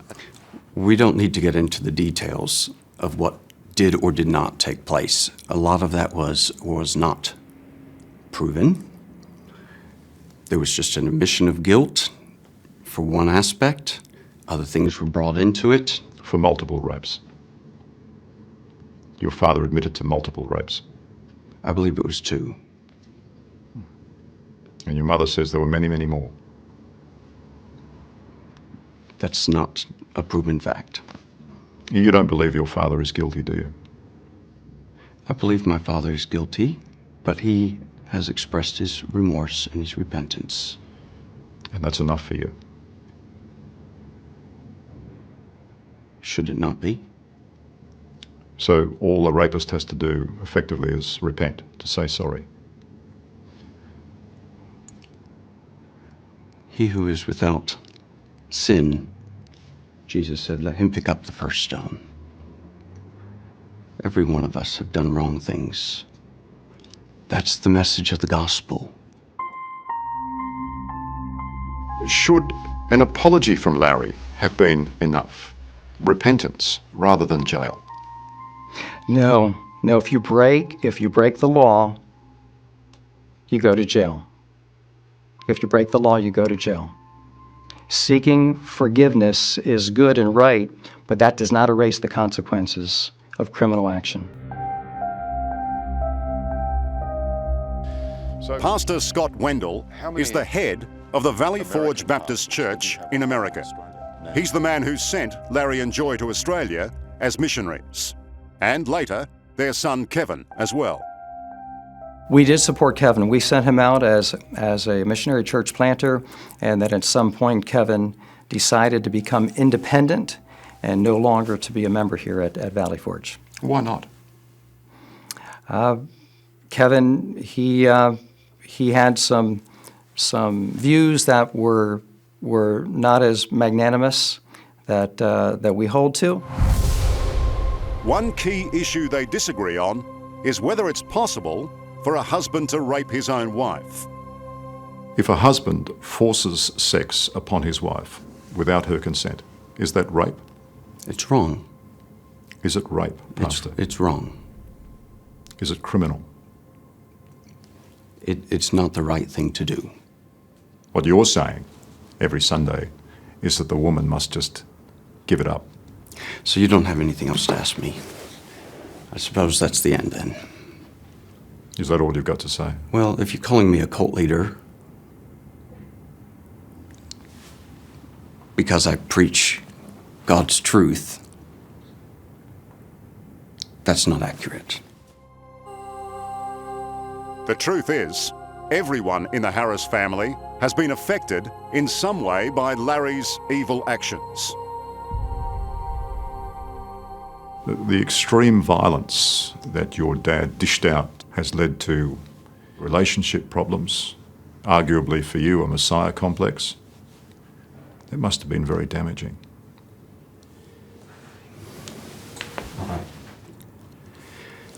Pastor, where are you going? I'm asking you a question about your brand of Christianity. This is not what you said you wanted All you to have to do is be honest, Pastor. That's what you preach every single week. All you have to do is be honest. And you can't even bring yourself to do that.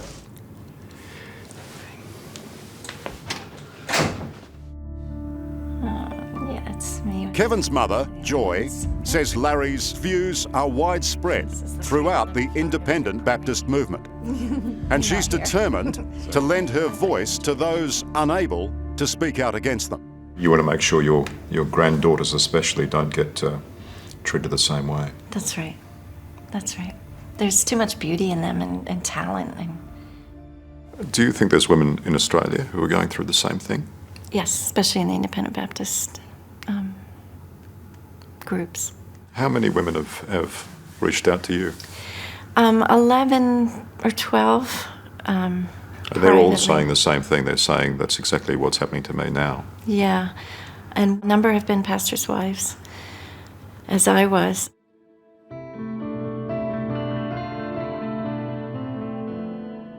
Whatever the future holds for Joy, she won't face it alone. Her son Jason has vowed to support her fight for justice no matter the cost, even if that means denouncing his own brother, Kevin. If it happened to my mom, how many other women and children are experiencing this in our culture? I mean, here and now. It's mind-blowing. And I just can't, in good conscience, sit back and do nothing. What would you say to them, Jason? What do you say to those members of those congregations? Get out. Just get out. You can't tell a woman who was raped that it's her fault. It's evil. It's evil.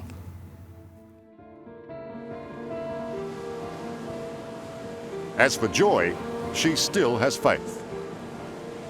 Faith in both God and that she will one day be reconciled with her son Kevin.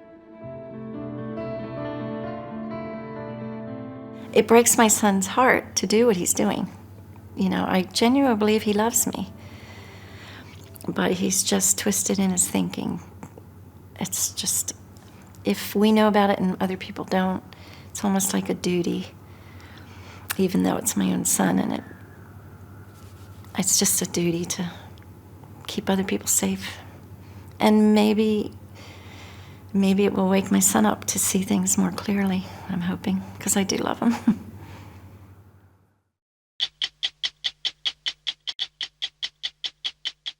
Right now, Hollywood is abuzz about 4 upcoming Charles Manson feature films.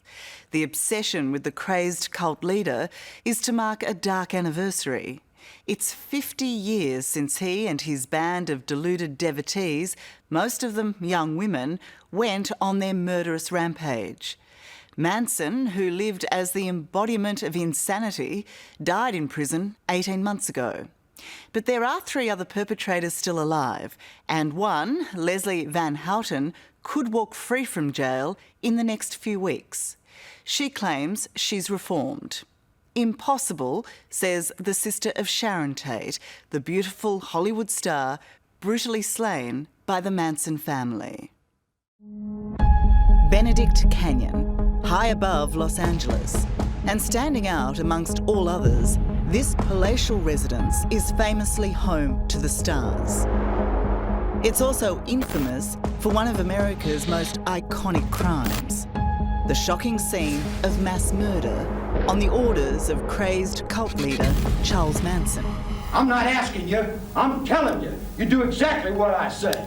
It may have been 50 years ago, but time does nothing to ease the horror. Whatever is necessary to do, do it.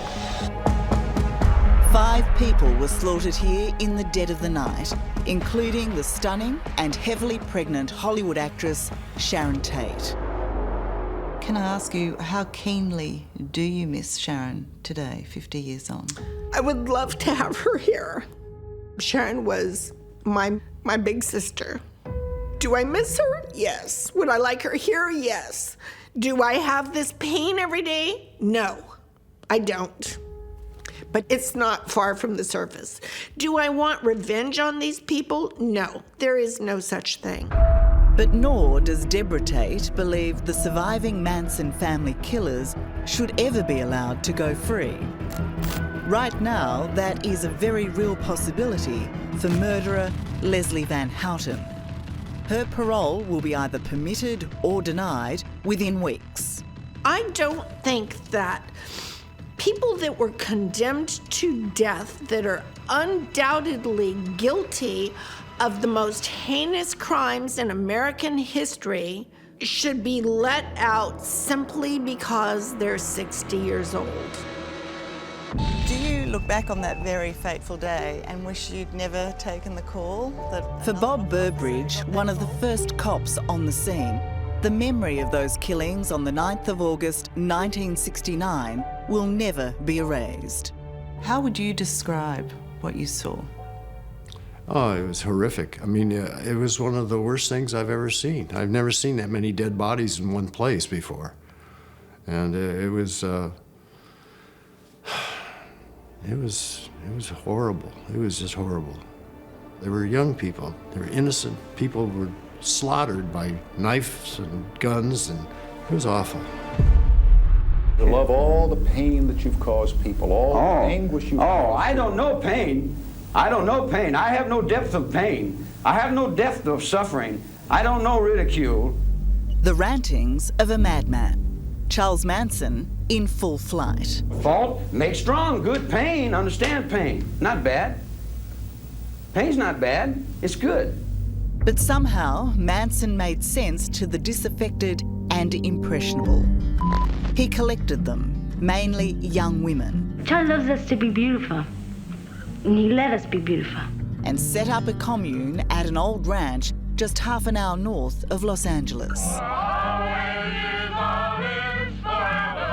To outsiders and filmmakers, Manson's ranch was what the 60s was all about. Free love and plenty of LSD. This is where the ranch was? Yeah, I think it was right here, all along here, all the way down to the road right there. And then Catherine Scher became a devoted member of the Manson family, moving to the ranch 50 years ago. She says the power of Manson, the self-styled cult leader, came from a higher order. Did you think that Charles Manson was Jesus? I thought he was the closest thing to Jesus. I didn't think he was actually Jesus Christ. He just seemed like he knew everything. And he seemed at peace and happy all the time. And so we listened to everything he said like it was gospel.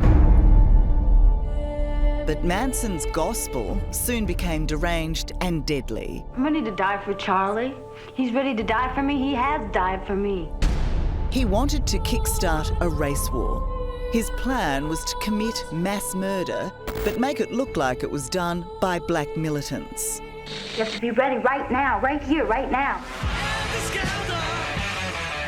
A wannabe musician, Manson thought the Beatles' song, Helter Skelter, was an anthem to Armageddon, a message to him to get things started. I realized that no one knows anything about what we're about or what Charlie's about. They really don't know anything.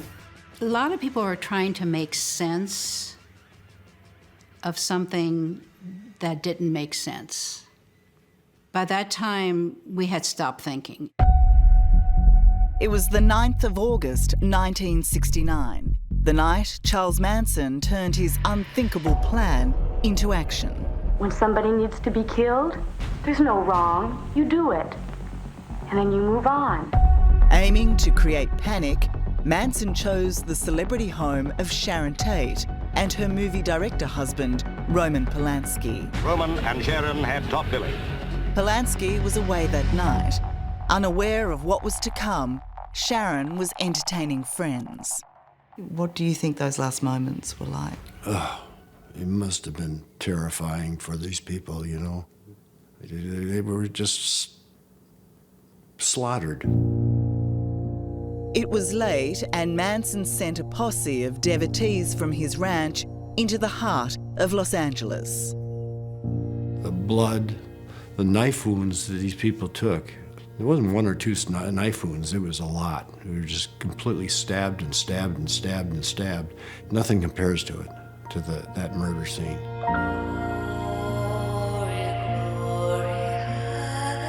Manson ordered his longtime lieutenant, Tex Watson, and two of his lovers, Susan Atkins and Patricia Krenwinkel, to break into the Tate Polanski home and kill whoever they found. It was a man down call at 10050 Cielo Drive.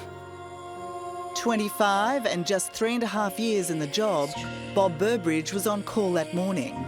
6 minutes later, he was at the Tate house, joining other bewildered officers on the scene of unimaginable mayhem. So I walked in and I came upon a car that was parked kind of askew in the driveway. And I looked into the car and there was a dead body in the car. I looked on the lawn about 75 feet away on the front lawn, there were two more bodies. We systematically searched the house, room by room, closet, under beds, bedrooms, hallways. And then we looked into the living room and we saw two more dead bodies. One was with this beautiful lady laying there in her bra and underwear, full-term pregnant, and with a rope wrapped around her neck, going around a beam in the ceiling in the living room. Oh, man, it's hard. It's so clear in my mind, you know. It's hard to... It bothers me. What Bob didn't know as he looked at the slain Sharon Tate was that her stabbing murder would become one of the biggest news stories of all time. These killings just stunned America and the world. This was a worldwide story. They involved everything that we were thinking of then, celebrities,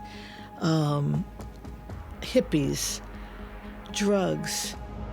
Linda Deutsch was a young reporter filing for Associated Press at the time of the Manson killings. She had the first story on the murders and followed the case through to trial. It's been said that on the 9th of August 1969, the night of the murder of Sharon Tate and her friends, that the 60s stopped. The 60s as we knew them, the time of flower power and happiness and joy and love, and all of that was over. It was now a time of fear, great fear. The Los Angeles where this happened was in terror. Sometimes I feel I'm scared to live. Living is what scares me. Dying is easy. Behind bars 12 years into his life sentence, and this was Charles Manson's first ever interview. Where I had magical powers, and I told everybody in the chapel, I said, zap, zap, zap, zap. I said, where's my magical powers? He used it as an opportunity to rant, not to confess to some of America's most heinous murders. Well, I knew I wasn't going to go to the gas chamber because I hadn't done anything wrong. In the summer of 1969, members of the Manson family went on a 48-hour killing spree in Los Angeles.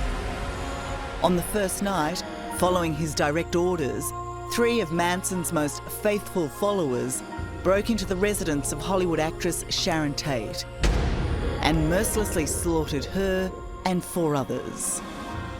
The murders were gruesome, horrible. The most horrible we had heard of at that point. The very next night, the Manson family struck again. This time, Charles Manson took a far more direct role, tying up the residents of this property, Lino and Rosemary LaBianca, but telling them they would not be hurt, just robbed. Then he set his disciples on them and left. Those disciples strangled and stabbed the couple, Rosemary, 41 times before they carved the word war into Lino's stomach and used his blood to write Helter Skelter on the fridge door. And I said, oh my God, it has happened again.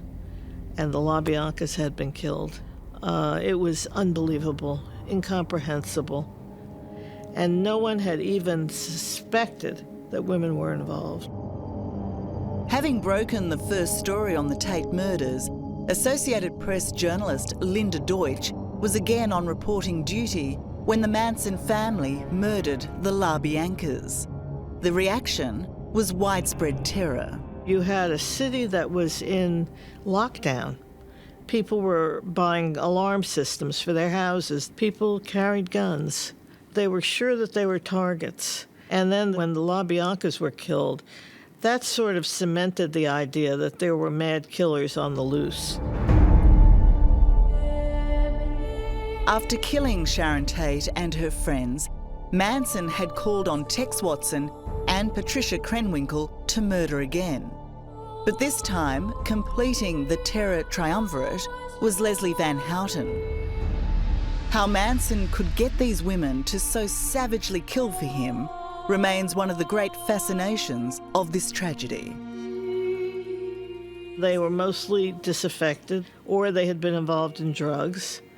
And they were ripe for the picking. He just plucked them off a tree and he turned them into killers.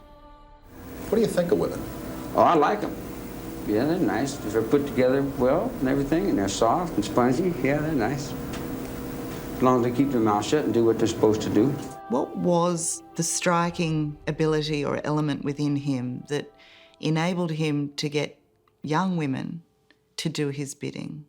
He just made you feel good about yourself. So, he gave women what they needed and wanted in a lot of different ways. So they wanted to be with him. Wanted to do anything for him? It was just a very slow, all for one for all. And then it became that we needed to survive because something terrible was going to come down. There was going to be a race war and everyone was going to fight everyone. With no surviving family of her own, Catherine Scher was lonely and vulnerable when she joined the Manson family, aged 26. Humble men sometimes do brave things, but it is unlikely that a brave man is capable of humbling himself. Like most here, she became Manson's lover, but claims was never asked to take part in the murders. How did you learn of the murders? How was that news shared? It was just common knowledge that almost like, we'll understand later, it just had to be done. Charlie's always right. Wow. I mean, that's a lot to accept, isn't it? That Charlie's right in this case? Yeah, it's a lot to accept. We would do anything for each other, to the point where we would die for each other.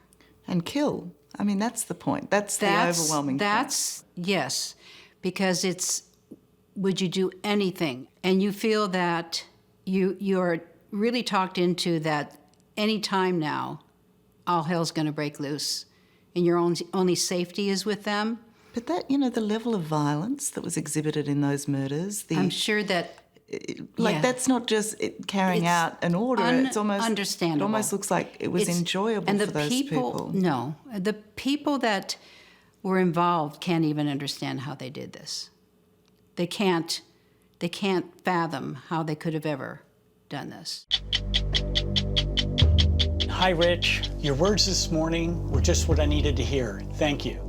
Leslie Van Houten is about to go before the parole board for a record 22nd time. I want you to know that we are in this together. I'm feeling good and hope to be able to phone at some point. So, as she writes from prison, now is a critical moment for her and lawyer Rich Pfeiffer.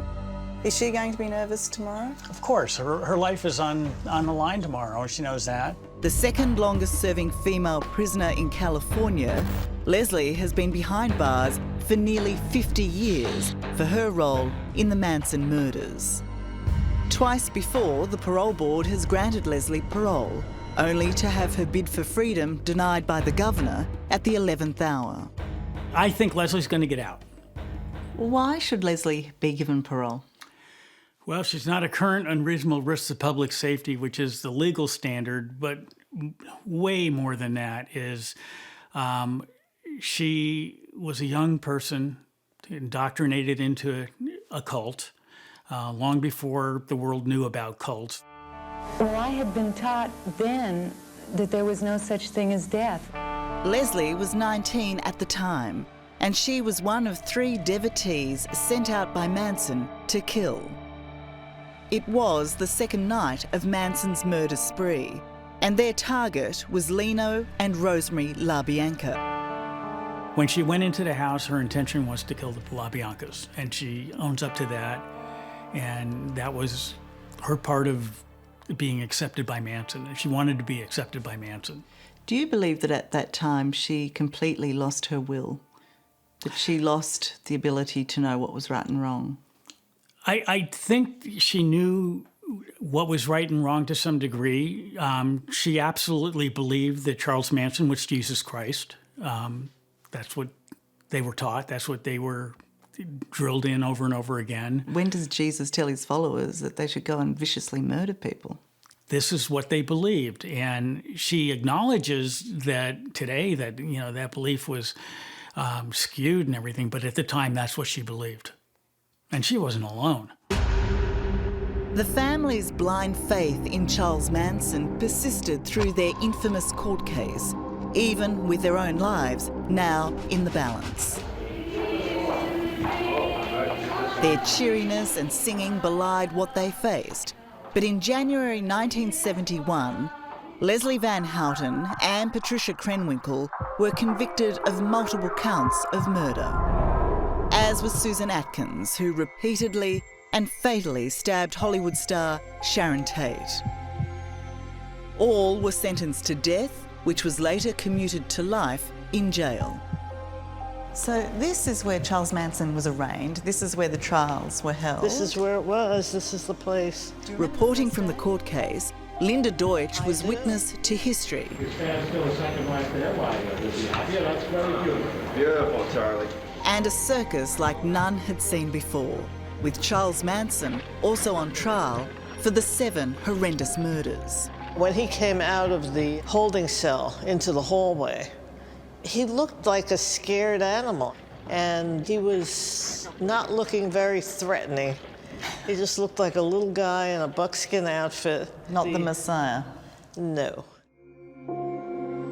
Even in custody, Manson was controlling his women, instructing them to disrupt every step of the court process. As for his own behaviour, Manson attempted to hypnotise witnesses, including former police officer Bob Burbridge. And that was the craziest thing, because I was sitting there testifying against him, and they said, don't look at him. And I couldn't help but look at him because he was giving me goo-goo eyes, He's going like this, And I almost started laughing at him, He was just a little weaselly guy. At the peak of his orchestrated bedlam, Manson tried to attack the judge, declaring he should have his head cut off. Manson was captured by the bailiff, the moment captured by the court artist.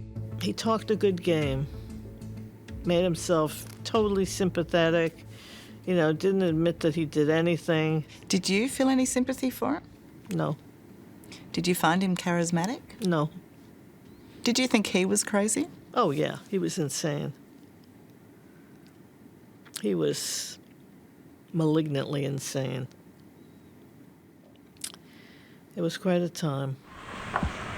Hello. Sharon Tate's younger sister, Deborah, was just a teenager when she confronted the madman who had ripped her life apart. When you first came face to face with members of the Manson family, what was that like? What did you see? What did you feel? I was 16 years old, and Charlie was in the county jail, as were most of the members in the LA County Jail. I had myself smuggled in and looked into his eyes, and there was a lack of emotion. He didn't say a word. I didn't say a word, but I saw what I saw. You've said in the past that you thought you looked into the eyes of evil. I did, absolutely. I'm still looking into the eyes of evil. I'm an outlaw, and I go so far, and then that's all you know.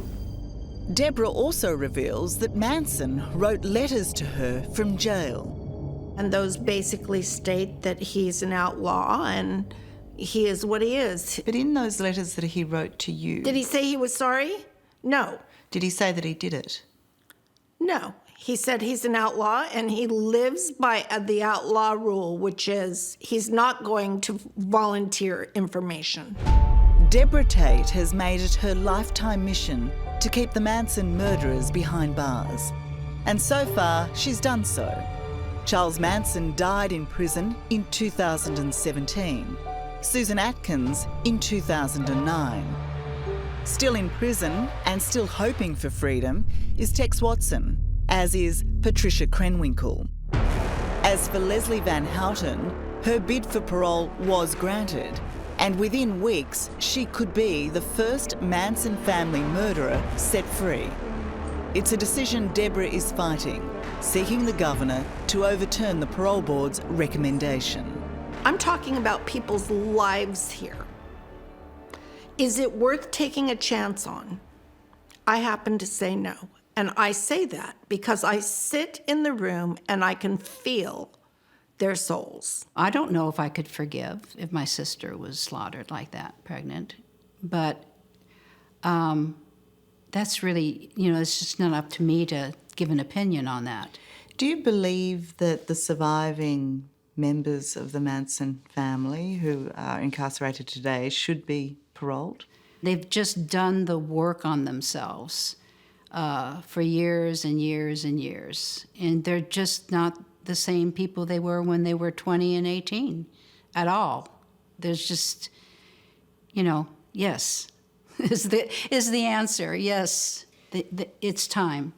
Do you believe Charles Manson should have got parole during his lifetime? Absolutely not. Absolutely not. There's some people that are just unsafe to be out. He's one of them.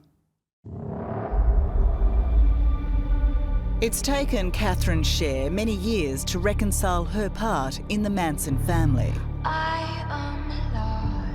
First attracted by its binding sense of love, and finally repulsed by its violence. It's a hypothetical, but if you had been asked to take part in those murders, what would you have done? I probably would have died first. What do you mean by that? If I had said no, I might have been killed, but I would have been willing to be killed rather than do it. But that doesn't make me any better than anybody else. I want to make sure that that's it's just that I was older and more of a human and less susceptible. Charlie, he wasn't the devil and he wasn't Jesus Christ. He was a damaged human being, and we didn't realize it. But being wanted and accepted is what we're all looking for, really. And we thought we had found it. And it's sad that he destroyed that also. The Royal Commission into Child Sexual Abuse exposed shocking wrongdoing in many churches. You might think, as a consequence of its revelations, all religious organisations would now be extra vigilant to ensure the safety and well-being of their worshippers. Tonight, we reveal a church that seems to have learnt nothing. It's a secretive group called The Truth, operating in regional Australia. It not only allows pedophiles into its congregation, it callously shuns the victims who've endured hell. It's called the Truth Church, but there's nothing honest about the way it operates. What happens when someone raises allegations of child sex abuse within the church? There is a natural stance within the church to not believe the victim. He threatened me with excommunication. That was his response to your allegations of child sexual abuse. That's right, yep. Worse still, the secret fundamentalist religion allows already convicted abusers back into their fold while ignoring the victims. They used to come around and we'd sit down and have cups of tea and they would say, oh, so-and-so said she's been molested. But we know girls make that stuff up, especially teenage girls. Tonight, for the first time, its shameful secrets are being exposed. It's been going on for years. The problem is, it's never been opened up. This is the first time anyone's ever heard about it. Most people don't know of the Truth Church because its hardline religion and cult-like control over worshippers means members stick to themselves. Found in mainly rural communities around the world, the church bans television, jewellery, music and dancing. Female members must wear long skirts and are forbidden from cutting their hair. They're extremely secretive. They hold a very strong control over your mind. Lindy England knows all too well the power the church has over its members. Her whole family were in the truth. You're taught that everyone else outside that does not go, that isn't part of that church, are bad, not to be trusted. We were taught to be suspicious of everybody else. Including the police? Including the police, yes. Yep. And to go to anyone outside for any reason, it was disloyal. So they had a lot of impact in the country, not so much in the city. Ross Bowden was also born into the religion, which has been operating for more than 100 years and has 10,000 members in Australia. Heal the sick, cleanse the lepers. The preachers, or workers as they're called, travel in pairs. Giving up all of their possessions, they take a vow of celibacy and bizarrely live and preach inside worshippers' homes. People put them on a pedestal. They kind of almost walked on water, so to speak. Some people would compare them to Jesus. It does have cult-like characteristics, wouldn't you say? The kind of behaviours are definitely cult-like, so the influence, the power over people, the shunning. But the clandestine nature of the church is nothing compared to the terrible secret it hides in some country areas. The sexual abuse of children. Why are there so many pedophiles within this very small church? There are no consequences of those kind of actions in the church. The roll call of convicted pedophiles over the last 20 years in New South Wales and Victoria is unbelievable. Noel Harvey, a worker, 19 counts of child sexual abuse. Ernie Barry, another worker, 5 counts. Chris Chandler, the church's counsellor for abused kids, 9 counts. Cecil James Blythe, 13 counts. And Greg Aylett, whose child sexual abuse charges go back to the late 90s. Most are still associated with the church today.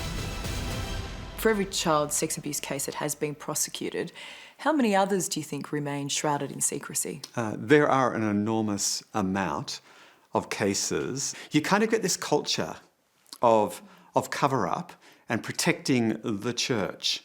We don't want the police, we don't want anyone to really know that this kind of stuff, because it kind of blows a lid on the church. 20 years ago, when Ross was still inside the church, he started hearing whispers about the horrifying child abuse cases. Appalled by the stories, he eventually decided he had to leave. Today, he's a crusader for victims, helping many escape the sect. The only way that this can kind of end is to call it out and expose it for what it is, and to expose the corruption in senior leadership for what it is. Lindy England was one of those who turned to Ross for help. Her father, Carl Wieland, pretended to be an upstanding member of the Truth Church. But at home, he was sexually abusing her. There seems to be an incredibly high proportion of pedophiles within this church. Why do you think that is? Because they separate themselves from law. They're a right to themselves. Lindy was 18 when she finally escaped her father's abuse. But back then, she was still part of the Truth Church. So she turned to the only person she thought she could trust, her church leader, Alan Kitto. I went to him for help. I said to him that if nothing is done, that I will go to the police. And having been brought up in that church, you don't involve the law because We were taught that the preachers of that church, everyone is actually above the law and separate to the law, and he threatened me with excommunication.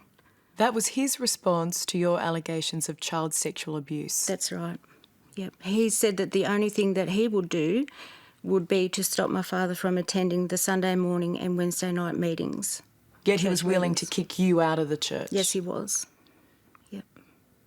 Did he take any steps to remove your siblings from that household? No. That was not the done thing. So he was willing to leave vulnerable children Yep. rather than go to the police? Yep. Disgusted by his lack of concern, Lindy fled the church and went to police.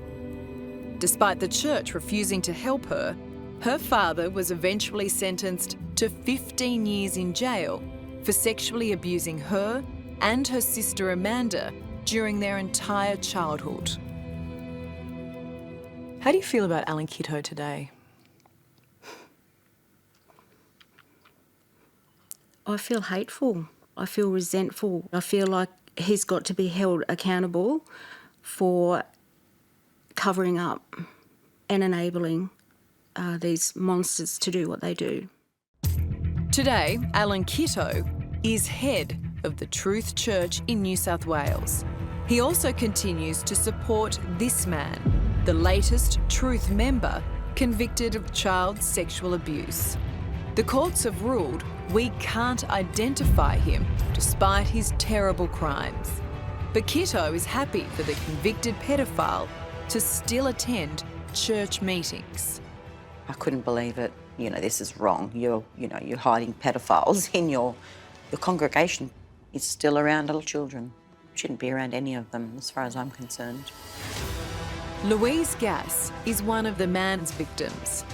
When she heard the news that her abuser was still attending church, she too confronted Alan Kitto. I rang him because I was concerned that he was still being around little children. I felt almost responsible, like he shouldn't be around little kids. So I told him everything he did.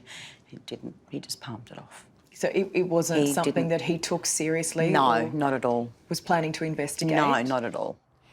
Alan Kitto declined to be interviewed, but he sent us a statement.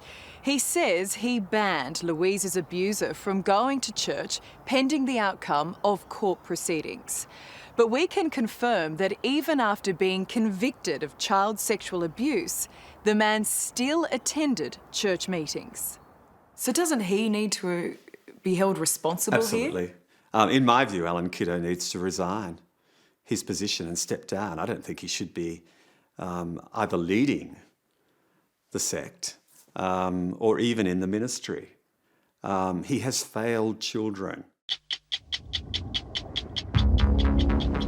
This man is a convicted pedophile and member of the secretive fundamentalist church known as The Truth.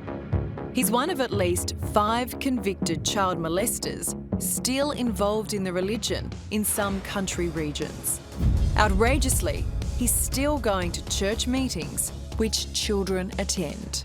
It needs to be opened up. It needs to be looked into. It needs to be fixed. Children need to be protected. And the church isn't protecting them in your mind? No. Well, they didn't protect us, that's for sure. And they're still not protecting them because they're still letting our pedophile go to meetings with their little children. So no, they are definitely not protecting them. Here we are. All the way down in the big smoke. Yeah. Louise Gass and Leanne Watson were his victims. But it's not just the church that's protecting him. It's our justice system too. We can't show you his face or reveal his name because for the past 2 years, he's been fighting his way through the courts to keep his identity secret. Last month, he won. And in an extraordinary judgment, he now has the luxury of remaining nameless for the next 20 years. So here we have our legal system protecting a pedophile. Yes. Where's the justice in that? We don't know. Trying to find that out. Yet again, there we've is no been told justice that at all. We're not worth it, basically. Yeah. Yet again, but well, no one in Australia, I think, in their right minds would think that would be right. His name should be out there. Our names are out there. We've got nothing to be ashamed of. We did nothing wrong. We were just children. To understand Louise and Leanne's frustration today, we need to go back almost 4 decades to when they were little girls. It's a time they'd rather forget. We were a couple of kids. We were only tiny. Yeah, it's amazing. You don't realise until you look at the photos how tiny we were. Louise was 9 when she met 7-year-old Leanne through the religion that her family had just joined. For a little girl, there was nothing fun about this old-fashioned church. No television, jewellery, music or dancing. So I lived a very, very normal life until then. I had a television, a radio, I could listen to music, I could wear pants, I could wear jewellery, I could wear makeup, I could wear my hair however I wanted to. And then my whole world just was turned upside down. This is the house. That's my great-grandmother's That's your house. great-grandmother's house. This was where they used to have the meetings. This weatherboard cottage used to be owned by Leanne's family and was a place of worship for the Truth Church in Wellington, New South Wales. It's where a 17-year-old church member started grooming the girls after worship meetings. He wanted to look at our undies and he showed us his undies. And that's just how it started. And did it escalate? Every time it went another step, it went another step, it went another step. Until he sees all our undies. We see all of his undies. We see what's in his undies. How do you feel thinking back to it now? Oh. How dare he? How dare he? Leanne did the right thing. She complained of the abuse to some of her family, who were all members of the Truth. But cruelly, they didn't believe her. I was told that that's just what boys do. That's just what boys do? Yep. I mean, they used to come around and we'd sit down and have cups of tea and they would say, oh, so-and-so is being molested, said she's being molested by her father. But we know girls make that stuff up, especially teenage girls. So who were we going to go talk to? Well, that's our higher authority. The more the Truth Church ignored the abuse, the more brazen the abuse became. When Louise was 12, he sexually assaulted her. After that, she refused to go to church. But for Leanne, there was no escape. She was raped at 14. It was violent. He picked me up, threw me over his shoulder, and I was hitting him that hard in the back, and I was screaming, I was kicking, I was elbowing, I was doing everything I could possibly do. But I was tiny then. He didn't stop? No. Was it just the once? Oh, no. It happened probably another 4 or 5 times after that. But the other times I didn't bother fighting. I'd given up and it was like I just gave up on everything then. The abuse she endured as a teenager has affected Leanne Watson her entire life. She's battled drug addiction and depression. Louise Gass couldn't get over it either. 5 years ago, she bravely went to the police. Now, this is a phone intercept. Then, even more courageously, at the detective's request, she secretly recorded a phone conversation with her abuser. You ask him straight out, are you seriously admitting that you have sexually abused myself and Leanne? That's all I need. And he says, well, of course I did. Yes. He admitted to the whole thing. Yeah. So there's no denial. No denial at all. No, nothing at all. So you've got him right there. Got him. And even that's what the detective said. We've got him, and I was like, oh my God, thank God, it's over, it's finished. But it wasn't. 2 years ago, their abuser pleaded guilty to 8 counts of child sexual abuse. But if Leanne and Louise thought they'd finally get justice, they were wrong. The judge blamed the crimes on the man's sexual immaturity as a result of his conservative upbringing in the Truth. He also believed there were no other victims and accepted the crimes weren't violent. The judge said, there is no violence employed by the offender in committing any of the offences. That's a lie. Well, how can anybody say that? For me, when I was 14, I was fighting, I was punching, and I was saying no, no, no, no, no. His punishment was a suspended sentence. He did not spend one single night in jail. What message does that send? It's okay, you can do whatever you want. It's okay to be a pedophile. You can do whatever you want to these girls, it doesn't matter. They're not worth it. Don't worry. No jail time was bad enough for Louise and Leanne. But last month, when the New South Wales Court of Criminal Appeal ordered his identity be suppressed for 20 years, it was an even greater insult. Would you like to know if you're living next door to a pedophile, if you've got a little boy or girl? I think everyone has that right to know. I'd like to know why he's keeping it so highly suppressed. Because it really there's more victims out there's there. more victims out there, yeah. We're not allowed to tell you who this convicted pedophile is because the New South Wales Court of Criminal Appeal has suppressed his identity. It's a decision his victims, Louise Gass and Leanne Watson, can't understand, especially after the man also avoided prison for his crimes. Back then, the judge believed there had been no other sexual misbehaviour. But we now know that's not true. He's a pedophile. That's exactly what he is. He grooms girls, he grooms little kids, and it's just not right. Karen Simmons is furious because she says she's another victim. Now, after 30 years of torment, she's breaking her silence. One of the reasons he escaped prison is because the judge believed that he had not offended since assaulting Louise and Leanne. But according to your police statement, he did. He definitely did. You nearly 3 years later. Yeah. My grandparents were really close with his parents. Unlike Leanne and Louise, Karen Simmons didn't meet her attacker through the sect-like church, The Truth. Yeah, he was just like a big brother, I suppose, or for me, like a bit of an uncle because he was that much older than me. Instead, he was a trusted family friend. He would come to our family home and he'd bring his guitar over and we'd sit around the fire and he'd do a sing-along, he'd pop in sometimes and have meals. He was just around. Looking back, do you think he was grooming you? Yeah, definitely. It's pretty dry and barren out here at the moment, isn't it? Their families lived in a farming community in the central west of New South Wales.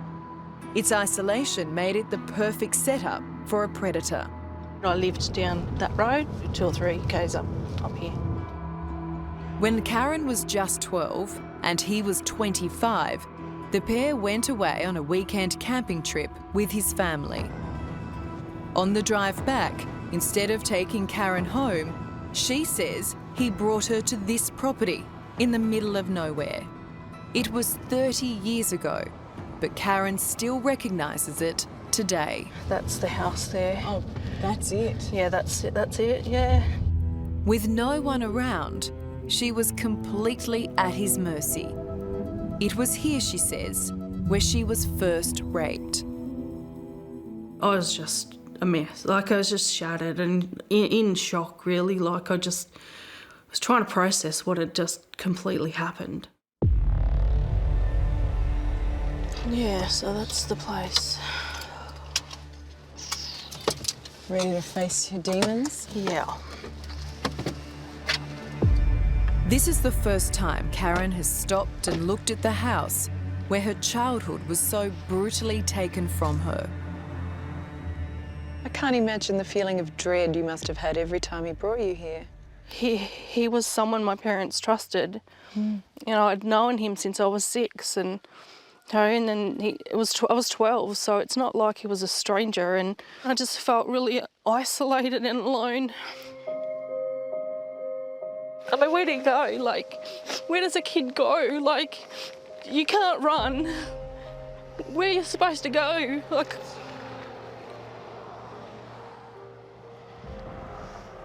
there was nothing you could do. No, I know, but you know, you just.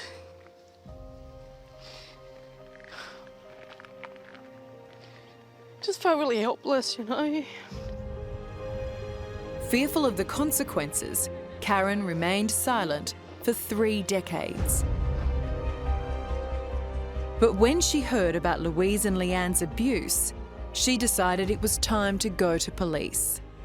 Like, he admitted what he did and he got away with it. So that makes me really angry.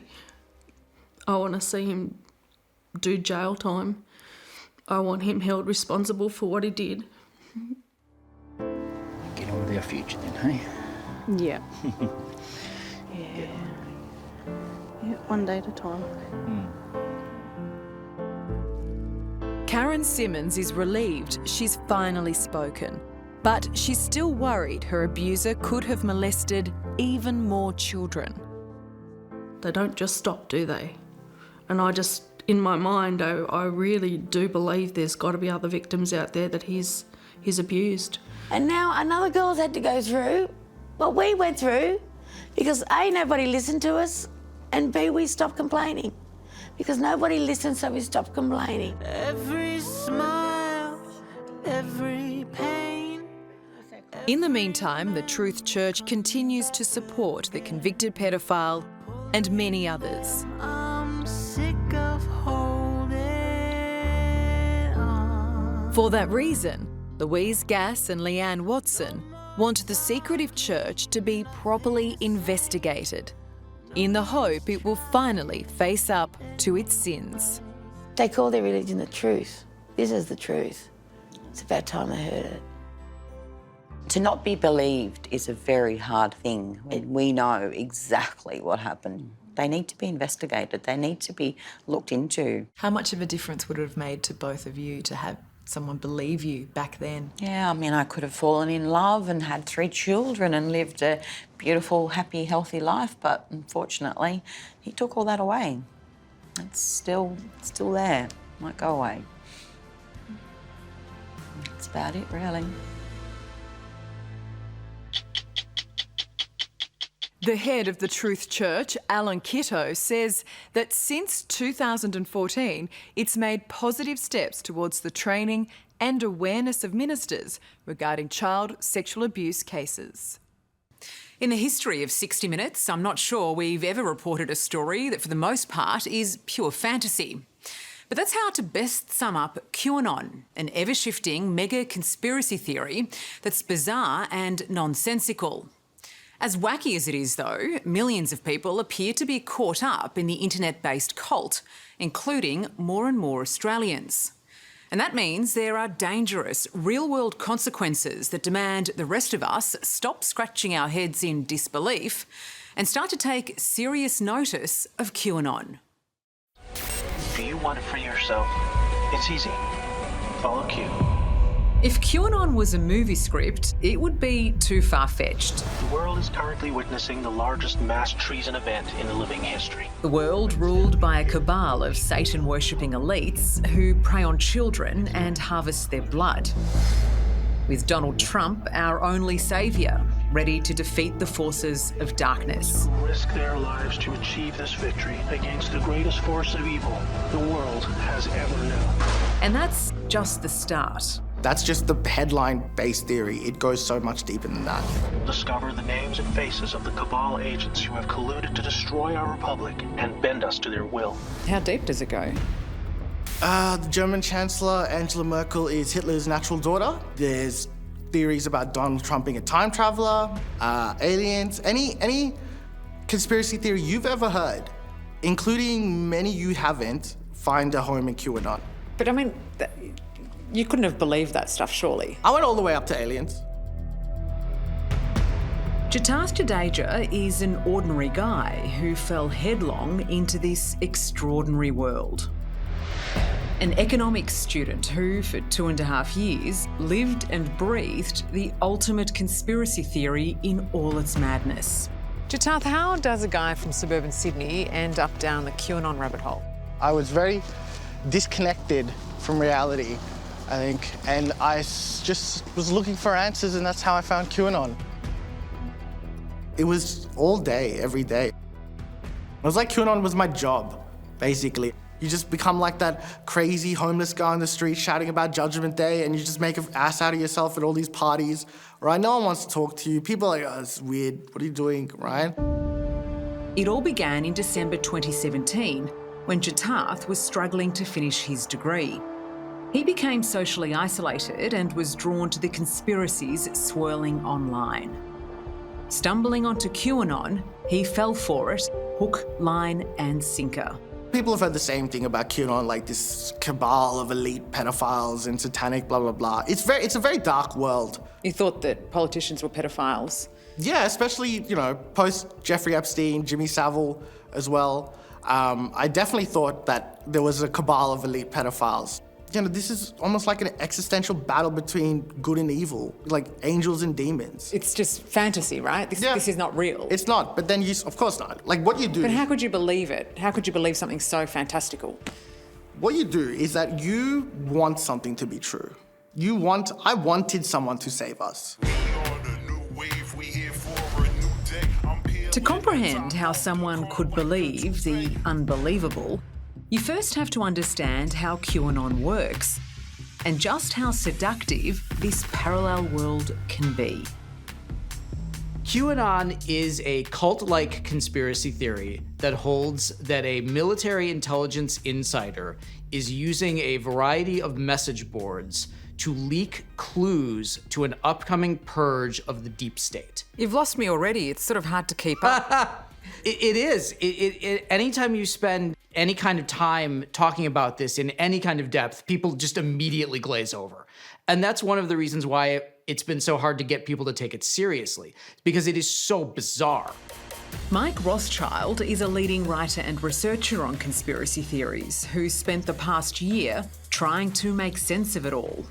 QAnon can get as crazy as you want it to be. If you want to believe that Joe Biden is a clone, if you want to believe that John F. Kennedy Jr. has been hiding in a bunker for 20 years, if you want to believe that the Earth is part of a galactic federation of light, that's all there for you. That's why we have Q. The good guys with control over the NSA began the Q intelligence dissemination program to invoke an online grassroots movement that came to be called the Great Awakening.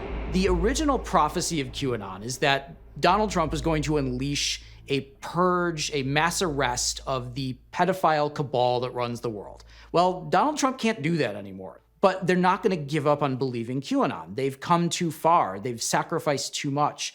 This is too much a part of who they are to walk away from it. Save our children! Precise numbers are impossible to gauge, but millions of people are thought to be caught up in QAnon's wacky beliefs.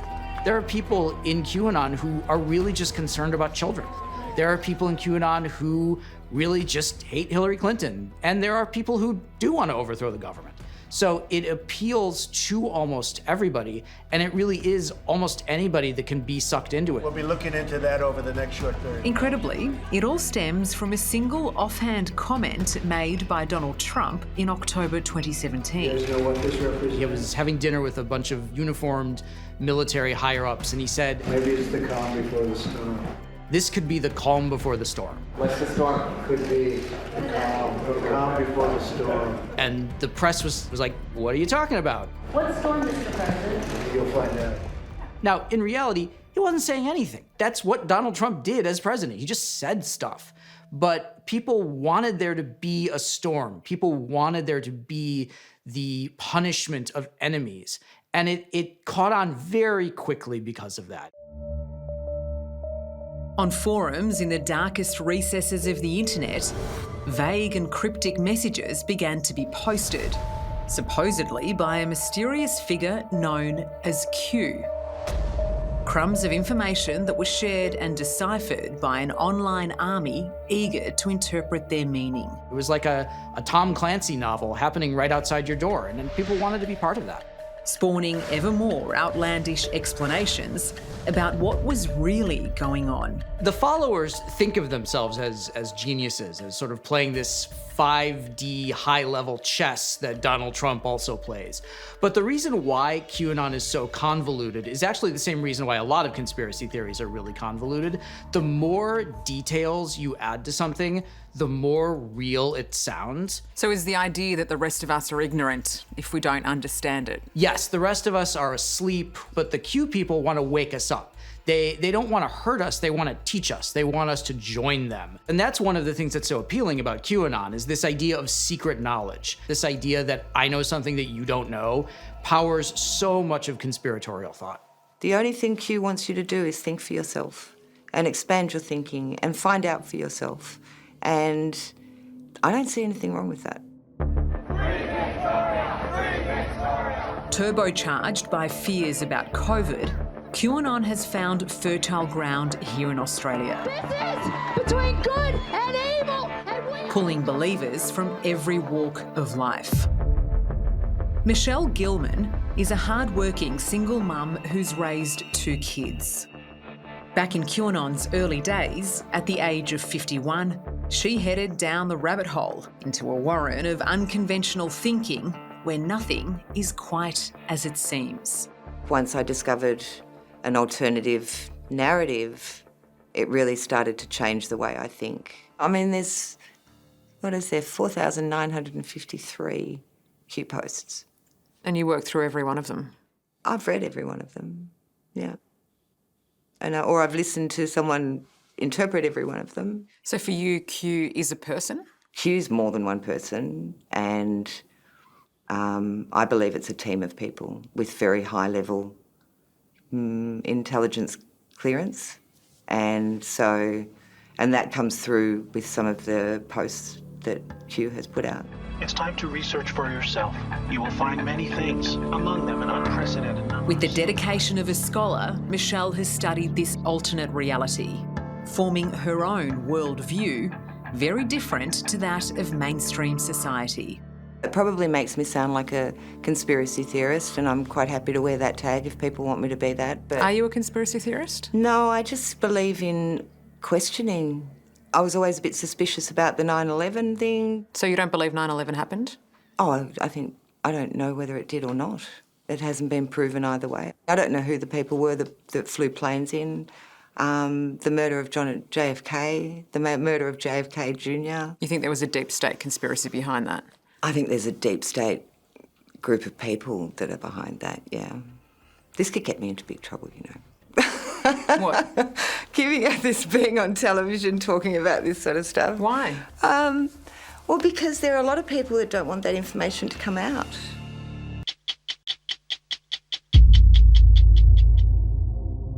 It may have begun as an online conspiracy, but the shockwaves of QAnon have already spread far beyond the virtual world. Not only did its supporters lead the storming of the US Capitol building,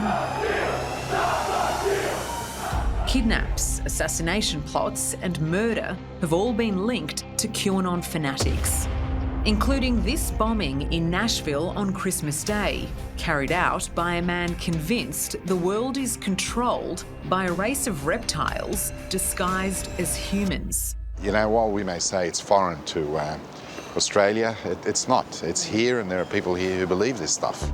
Nick Caldis is a former top cop who is concerned about what could happen here in Australia. Loving patriots just trying to break free from the prison of the mind that was created for them. Not only do authorities now have to recognise what a threat it is, but they've got to act. You can't ignore it anymore.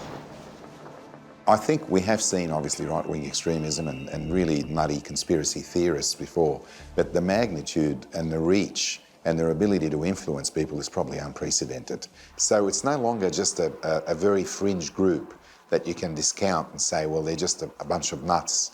They are having an impact, and I don't for a minute doubt that there are a number in Australia who may ultimately move from rhetoric to some sort of action.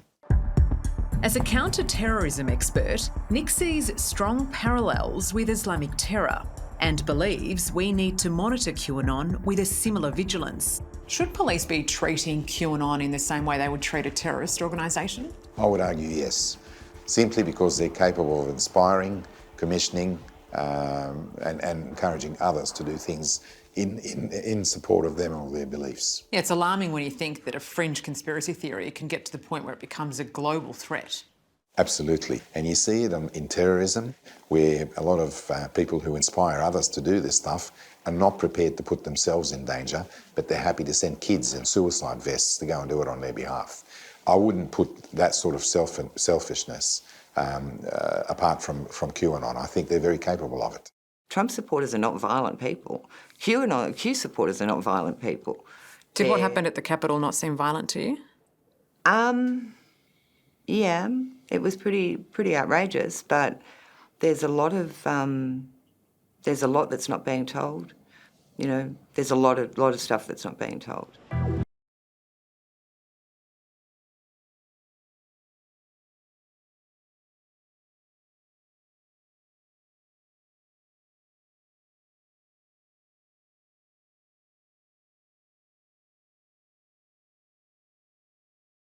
These criminals are also known as the deep state, or cabal, because of how they control things behind the scenes. Well, the deep state's the elites of the world. The deep state's the people that have all the money. Look what they've got planned for the world. One world government, no borders, no sovereignty.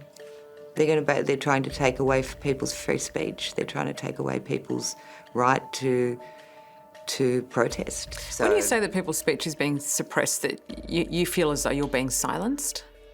I don't think anyone's intentionally silencing me, but we hesitate to speak out because people think you're crazy, you know, and... Do you think you're crazy? No, I don't think I'm crazy. I just think I know what I know, and I'm pretty confident in the information that I've been given. So, thank you. Do I sound crazy? I don't think I really knew what QAnon was for a long while. And then, yeah, I sort of had to start looking into it a little bit more and was like, oh, okay, there's actually a lot to unpack here. There's a lot going on. Michelle's daughter Charlotte has had to do plenty of research herself to understand her mum's newfound views of a world where Donald Trump's political rivals harvest the blood of children. I was like, oh, so you don't actually believe this, right? And she was like, no, it actually happens if you do the research and you look into it. And I was like, okay, yeah, it's sort of something much bigger than I'd anticipated, really. It's not every day that you find out that your mum thinks that there's youth serum being distributed to the higher powers in secret. You look like besties there. Yeah, that's my mum, my best friend. As her only daughter, Charlotte has always been very close to her mum. I think we're definitely closer than most mother and daughter, for sure. But QAnon has taken a serious toll on their relationship.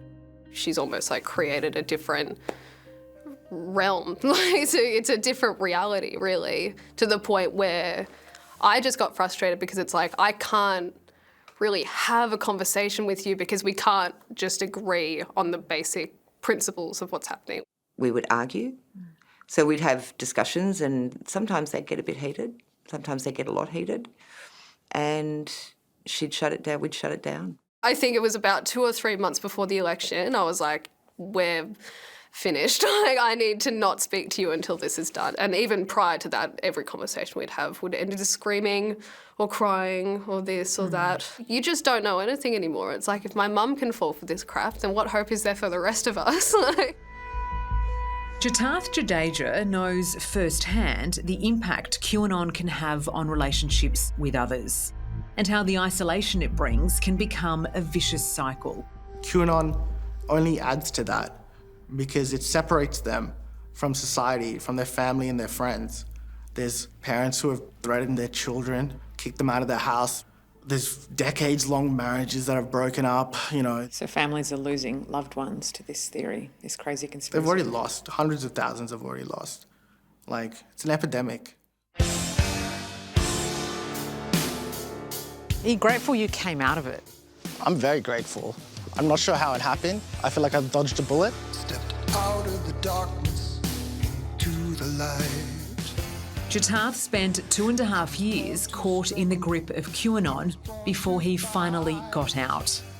Quite unexpectedly, it was all thanks to Donald Trump. There was a straw that broke the camel's back. at a time when I was probably about teetering on the edge. Essentially, someone asked QAnon to get Trump to repeat a phrase in order to prove some kind of connection between Q and Trump. And the phrase was tip-top, tippy-top shape.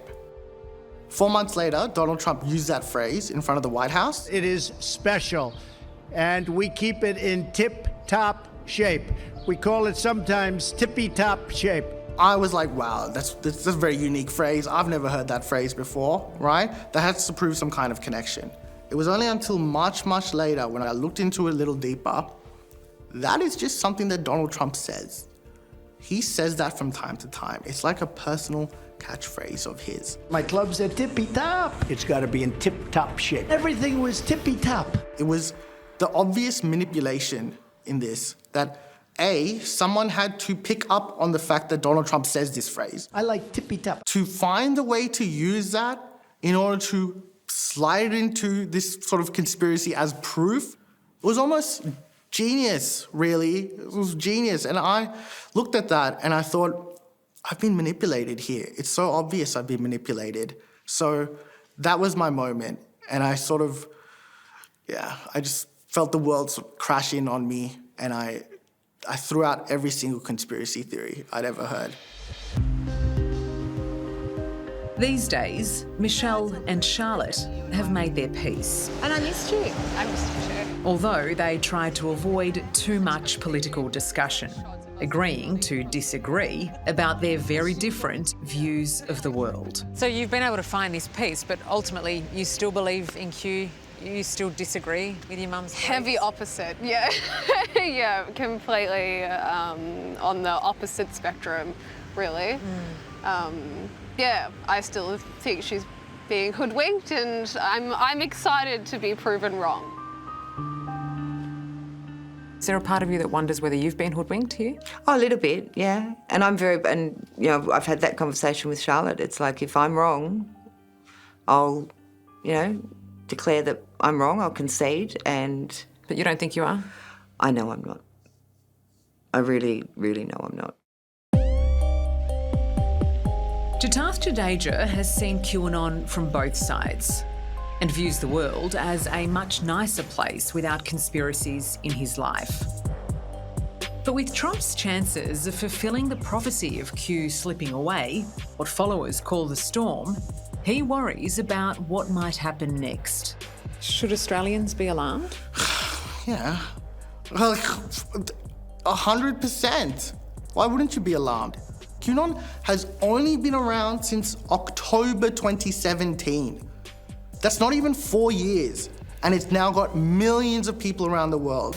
They're harmed because they still think this plan is going to happen and Donald Trump is in control. If they become the storm, if they start thinking they need to bring about this doomsday, imagine what they could do. This weekend, Victoria Police is marking its saddest anniversary. It's been 3 years since a drugged truck driver ran down and killed 4 of its officers on Melbourne's Eastern Freeway. It was the deadliest day in the history of the force, made even more horrific by a callous Porsche driver who taunted and filmed the dying police and then shared the vision with his friends. Tonight, in a joint investigation with The Age, we can reveal a bizarre twist in the story. The semi-trailer driver, who's now been convicted and jailed, might not have been behind the wheel that day, but for his boss's devotion to a little-known hardline religious sect called the Potter's House. We never finished a telephone conversation without saying, "I love you." So I'm consoled in the fact that those were the last words I ever spoke to her, was I told her I love her.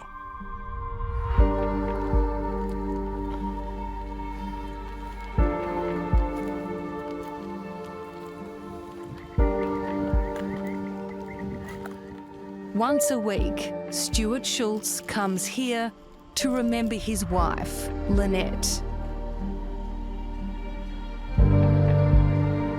It's been 3 years since Senior Constable Lynette Taylor was killed on the side of a Melbourne freeway, along with Glenn Humphreys, Kevin King and Joshua Presney.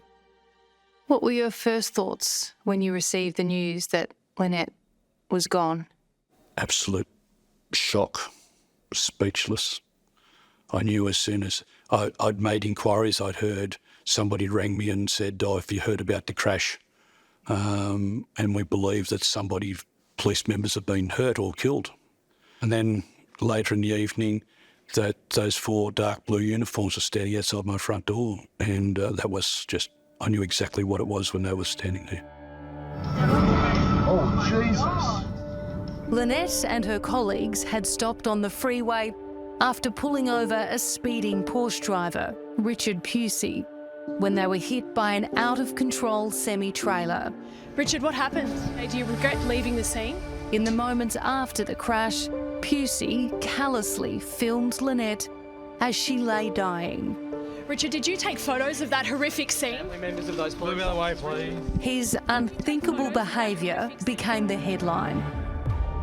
But the driver who actually caused the catastrophic crash was Mahinder Singh. He was sleep-deprived and high on ice and is now serving 18 years behind bars. I'm the way, the truth, and the life. No one comes to the Father but through me. But tonight, a disturbing twist to the tragedy. As strange as it seems, it's linked to a bizarre cult-like church that has strict control of its members. We can reveal the truck driver's boss, Simon Teteru, is a senior member of the church, and he made an extraordinary decision.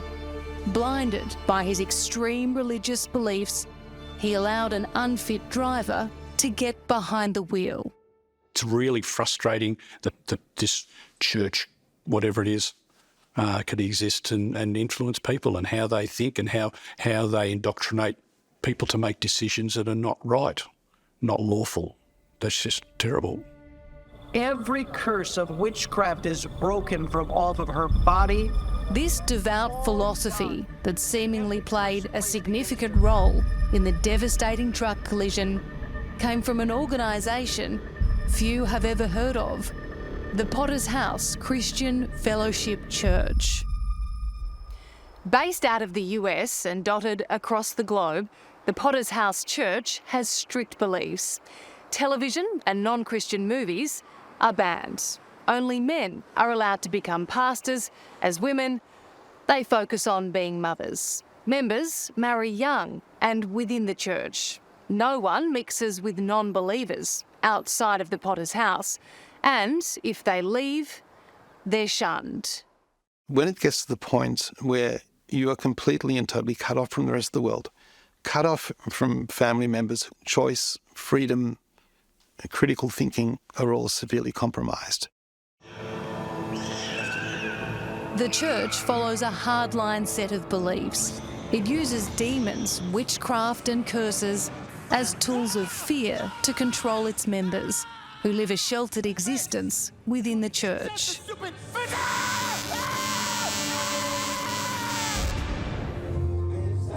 And when that extreme ideology makes its way into the community, cult expert Raphael Aaron says the consequences can be devastating, even fatal. I'm suggesting the level of brainwashing, manipulation, mind control that you've been exposed to played itself out then in the most ugly and most dangerous way. On the morning of the dreadful crash, colleagues of truck driver Mahinder Singh were worried about his state of mind and exhaustion. One of his co-workers later said in court that Singh looked overtired and was initially slow to react. Another one, senior driver Stephen Harrison, was so concerned about Singh's condition, he sent this text message to their manager, Simon Teteru. "I'm concerned about his mental state. I don't think he should be driving. I told him to go to the doctor straight away." Even Singh knew he wasn't fit to drive. He also messaged this to his boss. "I'm going through some hard times. I'm going to a doctor about it. Steve said I'm not fit to drive." I mean, what does that tell us about the driver's mental state? tells us that he shouldn't be there. He understands he shouldn't be there. Mr. Titeri, do you regret allowing him to drive that day? Part of Simon Titeru's job was to make sure his staff were fit to drive. As a former supervisor with Victoria Police, Stuart Schultz had a similar role, keeping his police officers safe on the road. So it makes him angry that Singh's boss shrugged off the warnings before the truck driver killed his wife. If you received that message from an employee, what course of action would you take? Well, I would have taken the person who was subject to the text to the side and asked them what's going on. Why would somebody make those references? Explore the possibilities that the person's not fit to be doing what they're doing.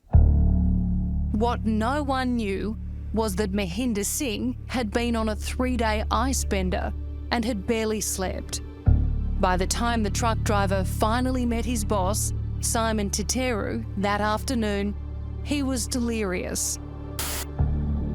The pair talked for 44 minutes. Singh has told a judge that the bizarre conversation centred around a witch who he believed had cursed him. Instead of recognising his employee's worrying mental state, Singh told police Titeru talked about his own experience with witchcraft as a pastor in Africa. Singh also alleged the pair even searched for a voodoo doll in his car. Simon Titeru talked to this driver about witchcraft and voodoo dolls. Yes. Unbelievable. That's just mind-boggling. That's not how you assess a person to be fit for work. That's just not right. Not right at all. What happened next was even more startling. Titeru prayed with the truck driver. Singh gave evidence in court that his boss put his hand on top of my head and prayed in Jesus' name, take the curse away of the witch. He told police. Titeru then said, "Okay, you are right to go now." The truck driver agreed to do one more load and got into the semi-trailer. 46 minutes later, 4 police officers were dead. Should never have been a crime. Should never have been there. He shouldn't have been on the road. No, not at all. Should never have been on the road. They just get carried away with their own authority, and then tragically, these are the sort of things that can happen. As the former head of the church in Australia, David Vickery knows the Potter's House better than just about anyone. He spent 3 decades in it before leaving with his family. These days, he can see how entrenched they all were in the church's fundamental doctrine. If I didn't know the Potter's House, I would be just as incredulous as you. It's hard to believe how anybody could lack such basic common sense and understanding, and certainly to depart so far from those basic tenets of Christian faith. So is it brainwashing? If you remove outside voices and then just keep everybody in-house and then feed them the narrative you want them to have, it's a form of brainwashing. During his decade-long tenure as leader, David met Simon Titeru, who was the pastor of a small Potter's House church in Melbourne. He's not surprised to hear the truck driver's allegations about Titeru and his interest in witchcraft. Simon Titeru had pastored in Africa and had seen that sort of thing going on there, had embraced it, brought it back to Australia, and somehow he felt that that was a platform of truth that he could speak from. What did you know of Simon Titeru? What did you know about him? He was a very warm, friendly, caring sort of person, quiet, soft-natured, a good guy, good person. So not someone who you would think would deliberately cause harm? Not at all. The director of Cult Consulting Australia, Raphael Aaron, believes the religious brainwashing of Titeru at the Potter's House played a significant role in his decision-making. The presentation of this man, this driver, should have been such to be able to alarm him and concern him. think most people watching would be really alarmed to think that the beliefs of a pastor or a church leader could potentially play a role in such a tragedy. Once that critical thinking tap has been turned off and they become totally subjugated to what this organisation is all about, then really anything can happen. If one is at that point where it's God telling me this, then it becomes very, very difficult to resist that message and follow a different path. Until the deaths of the 4 police officers, the Potter's House Church had operated under the radar in Australia for more than 40 years. There are now 72 churches scattered across the country. And, as you'll see, what goes on inside the church is not only astonishing, it could be dangerous. And I break this curse. Man, break this curse. That twisting spirit. That twisting spirit. Leave my spine. Leave my spine. In Jesus' name. Man, the spine be repaired, the nerves be freed. In a suburban park on the outskirts of Perth just last month, the world leader of the Potter's House Church, Greg Mitchell, held a miracle healing crusade. Ready for the pain to go? Yes. In Jesus' name, be healed. All pain, leave. For outsiders, it seems ludicrous, but for the indoctrinated, it's very real. Now come back up. Come here. This woman is suffering from a lack of feeling in her legs. The US pastor says witchcraft is at play. Every curse of witchcraft is broken from off of her body. Oh God, every curse placed against her, I free her. Okay? It went numb. Okay, so that's witchcraft. Do you have anybody in your family involved in witchcraft? You do. It's a very similar prayer convicted truck driver Mahinder Singh claims to have heard from his boss, Simon Tuteru, a former Potter's House pastor, before the sleep-deprived Singh got in his truck and killed 4 police officers in an horrific crash. He was following his beliefs. Very firm beliefs. Yes. And that's overrode what he was supposed to be doing. Stuart Schultz is still grieving the loss of his wife, Lynette Taylor, in the truck crash. Having only recently learned about the link with the cult-like Potter's House Church, he's furious they're allowed to push their alarming doctrine. What do you see as the dangers when that ideology gets out into the community? Yeah, I think that there are serious threats to people's safety when people like that are making decisions that are affecting other people's lives or their livelihoods or how they go about their work. I think that's very dangerous. In Jesus' name, I command, you deaf spirit, come out. To watch Greg Mitchell weave his so-called magic on those who need healing is quite extraordinary. Right now, I speak to those growths, dissolve. Leave her spinal cord right now. Our undercover footage reveals the church's extreme approach to illness. God, I free her from guilt and shame. Right now. Even the former head of the Potter's House Church in Australia, David Vickery, now agrees that the ideology is harmful. It's extreme. It's extreme. You've got this because of that. You've got this because of that. And there's no grey area. There's no, hey, maybe we can consult with doctors on this. But it's this adamant sense that I'm right, this is witchcraft, and now we're going to pray and you're going to be fine. I want you to say, I forgive. I forgive Those that hurt me. those that hurt me. And I break this curse. Man, break this curse. Next up at the Healing Crusade is this young girl who's got scoliosis, a physical curvature of the spine that can be debilitating. But Pastor Greg Mitchell tells her she's been cursed. That twisting spirit. That twisting spirit. Leave my spine. Leave my spine. It will be straightened. Right now. Right now. I am forgiven. I am forgiven. By the blood of Jesus. In Jesus' name, let that curse be broken. Heal her right now. Watching the footage only brings back painful memories for Katrina Turner, who grew up in the Potter's House.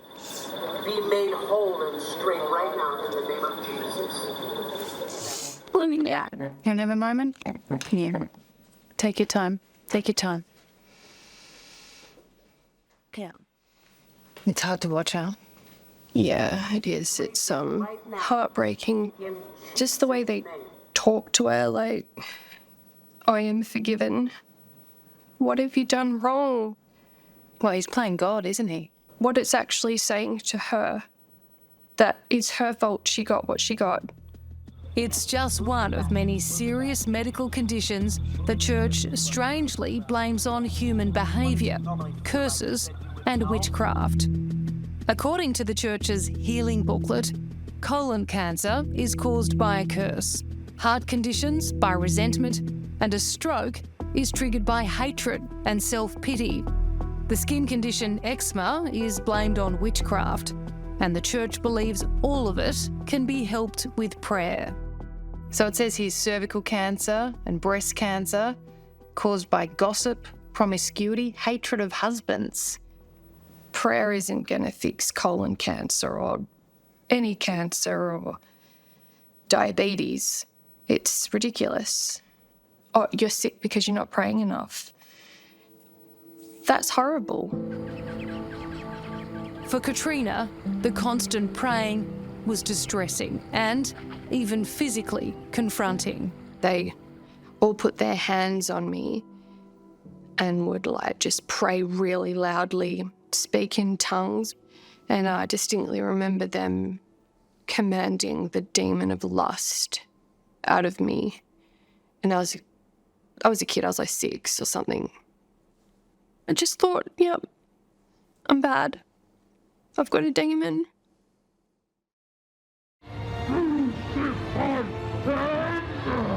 Demons and Satan are used by the Potter's House Church to instill fear and control. But he is mine.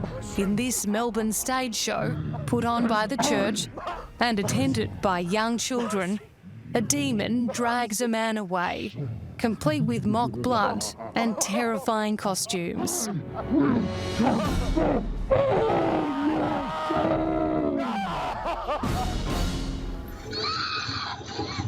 Then there's the gory movies with the ever-present fear of hell.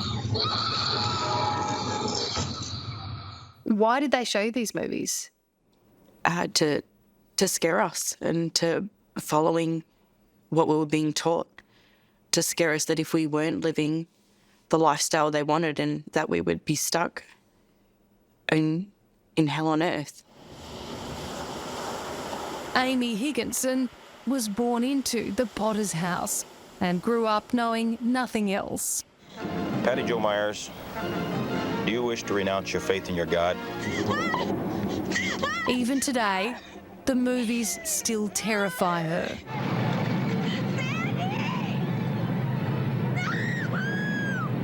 It was hard to watch.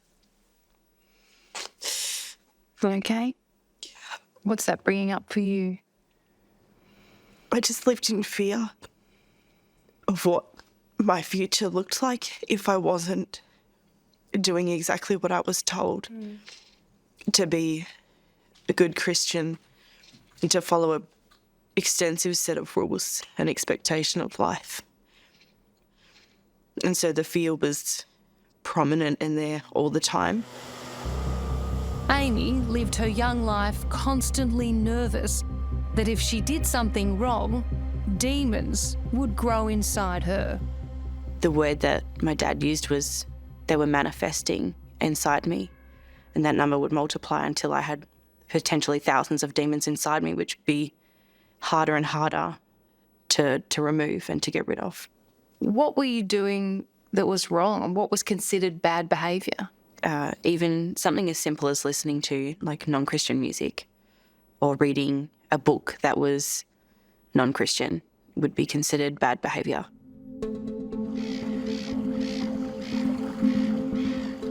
Both Amy and Katrina left the church as young adults, and neither was shocked to hear of the link between the extreme sect and the tragedy on the Melbourne freeway in 2020. They can understand why the trucking boss, Simon Tuteru, thought prayer would fix the drug-addicted truck driver's problems. When I heard about the news, no doubt at all. I just was like, that is bang on what they do.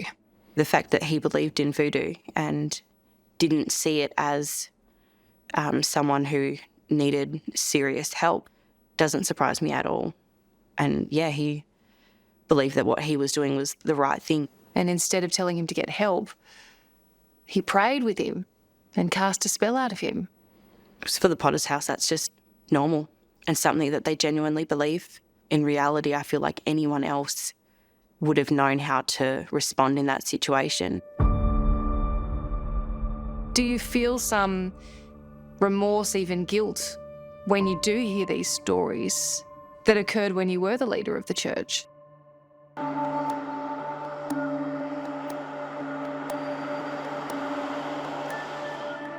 It's been 11 years since Amy Higginson last set foot inside the Australian headquarters of the Potter's House Church here in Perth. When you stood in the congregation that final time, what were you thinking? Just the fact that I was being lied to and that it was so toxic. I felt really, really uncomfortable and wanted to just leave. After growing up under the church's strict doctrine of fear and prayer, at 16, Amy made an incredibly brave decision to walk away from her family, friends, and the church. I think back to my first years of being free. I had no gauge of how to act or how to be in society with other people. I had absolutely no self-control. Hopefully me speaking up will be eye-opening for some other parents and maybe the damage that they're doing that they're not realising that they're doing by living this life in the Potter's House. The former leader of the Potter's House, David Vickery, now understands the terrible damage caused by the church, and he even accepts some responsibility. Do you feel some remorse, even guilt, when you do hear these stories that occurred when you were the leader of the church? Absolutely. And, you know, the first couple of years that I came out of the Potter's House, every time I saw an ex-member, I just began the conversation with an apology. I was certainly never apologising for any of the extreme acts that you've mentioned, but, you know, I recognised I was a part of it. And I'd been there since I was 19 years old, grew up in it, got very used to it, and just didn't see the errors and the extreme that were there. What's your message for pastors in the Potter's House now? My word to the Potter's House leaders would be rejoin the mainstream Christian church. Allow them to bring that community correction in areas where they've overbalanced or gone into extreme. Allow those outside voices that will bring them back before anything else really serious happens.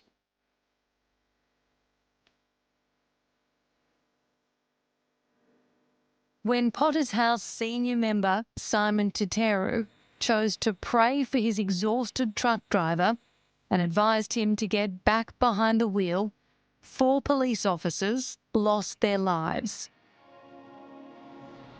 3 months after the tragedy, Victoria Police charged Tuteru with 4 counts of manslaughter. He pleaded not guilty and a trial date was set. But in October last year, inexplicably, the Victorian Director of Public Prosecutions dropped all the charges.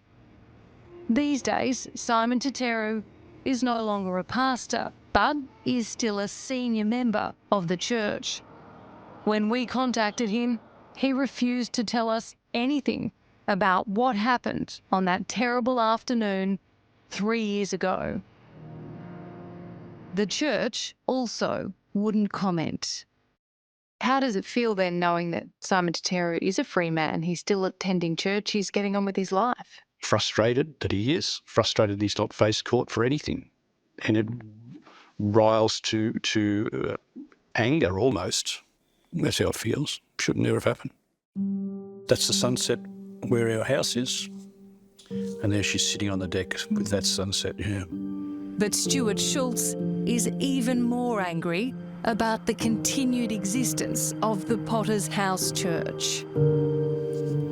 Now that he understands the role the church played in the death of his wife and her 3 colleagues, he's calling for an inquiry into the church to make sure more accidents like this don't happen again.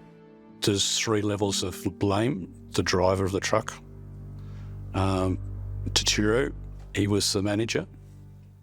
If Potter's House is what's influenced Taturo to make those decisions, to make Singh drive back on the road, they're to blame as well. So justice for you now means everyone who had a role. Yes. They've got to be held to account for it.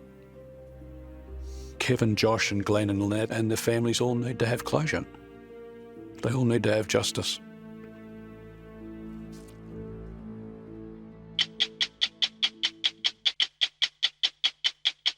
He likes to be called Little Pebble, and he wants people to believe he's a man of God. But don't. His real name is William Castelia Cam, and he's evil. Back in the 1980s, he set up a doomsday cult, claiming to his followers he could speak to the Virgin Mary. He then spun the lie that God wanted him to have multiple wives so he could repopulate the earth. But this very creepy man's real ambition was to have sex with underage girls. When he was caught, he went to prison for a decade. Now he's out, and there are substantial fears he's up to his old tricks.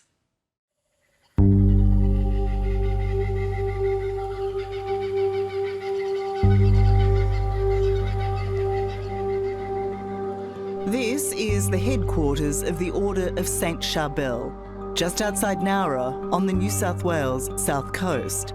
It is home to a doomsday cult whose unlikely and strange little leader promises salvation but instead destroys lives. Curious to see if it still all looks the same. And for Stephanie Hinrichs, it was a place of fear, deprivation and, worst of all, repeated sexual abuse. It has been more than 20 years since Stephanie escaped here, and this is her first time back. I knew from the moment I drove in here it wasn't right, it didn't feel right. When you first got here as an 11-year-old, this was meant to be heaven on earth. Is that what you thought it was? No. Initially, when we drove through the gates, I thought, why does God need barbed wire fences? That makes no sense at all. And was the barbed wire to keep people in or keep people out? Both. Keep the cult members in and keep the public out. What the barbed wire can't do is keep Stephanie quiet. She's reliving the horror of her childhood to make this stark warning to save others. Her abuser, William Castelia Cam, remains a terrible danger. He abused you? Yes. From the age of 14, I will never forget it. So he's a pedophile? Yes. William Cam was sent to jail for the better part of a decade for his sex crimes. Now this rapist, who claims to be a prophet and a pope, and who calls himself Little Pebble, is free, and the alarm bells are ringing. It's easy to dismiss him as ludicrous, but how menacing, how dangerous is he in your opinion? To me, all child sex offenders are dangerous. Cam's no different. Anyone that can prey on the most vulnerable of our society, we need to be afraid. He is a liar, a cheat, and a sex offender, pretending to be a man of God. Basically, he used divine guidance as a licence to offend. And now, unrepentant and self-righteous, Little Pebble is at it again, hunting young women to rebuild his so-called royal harem. What would you like to see happen to William Cam? Happened to him. Well, I wasn't in prison again forever.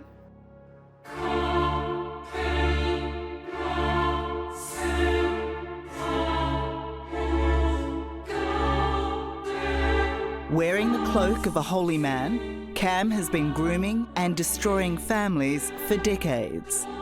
Stephanie was just 8 or 9 when she and her sisters first met the false preacher in her hometown of Munich in the late 80s on one of his world tours.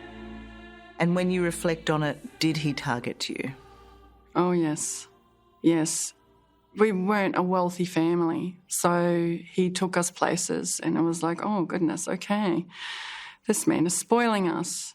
Eventually, when he came to Germany, he would stay in our little apartment and sleep with my older sister because at that point it was, she's going to be my wife. How did he target your mum? He promised her salvation. Stephanie's mum, Ingrid, was totally sold.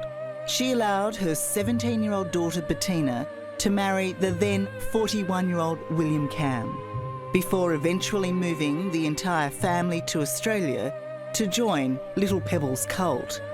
Back then, she believed the already married Cam was a true prophet. Today, she's too ashamed to show her face. Did it feel right? Did it feel right for your 17-year-old daughter to be married to a man who was already married? Not afterwards. At this point, we was not able to think very clear. I know that now. We didn't know that then. Tonight is the first time the Hinrichs family has spoken out against the evils of this charlatan, to reveal how he very nearly destroyed them all, until brave Stephanie fought back, busted open the cult and sent Cam to jail.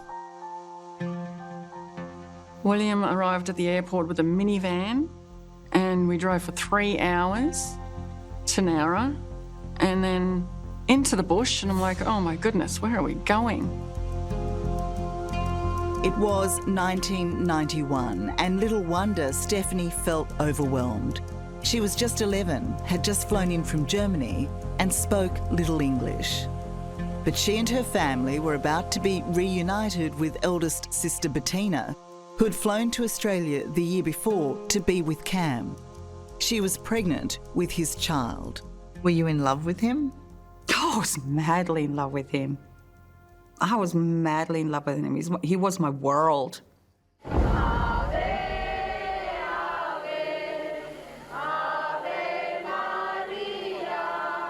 As Little Pebble, Cam convinced believers from around the world that each month the Virgin Mary would appear at his holy compound, but she was only visible to him.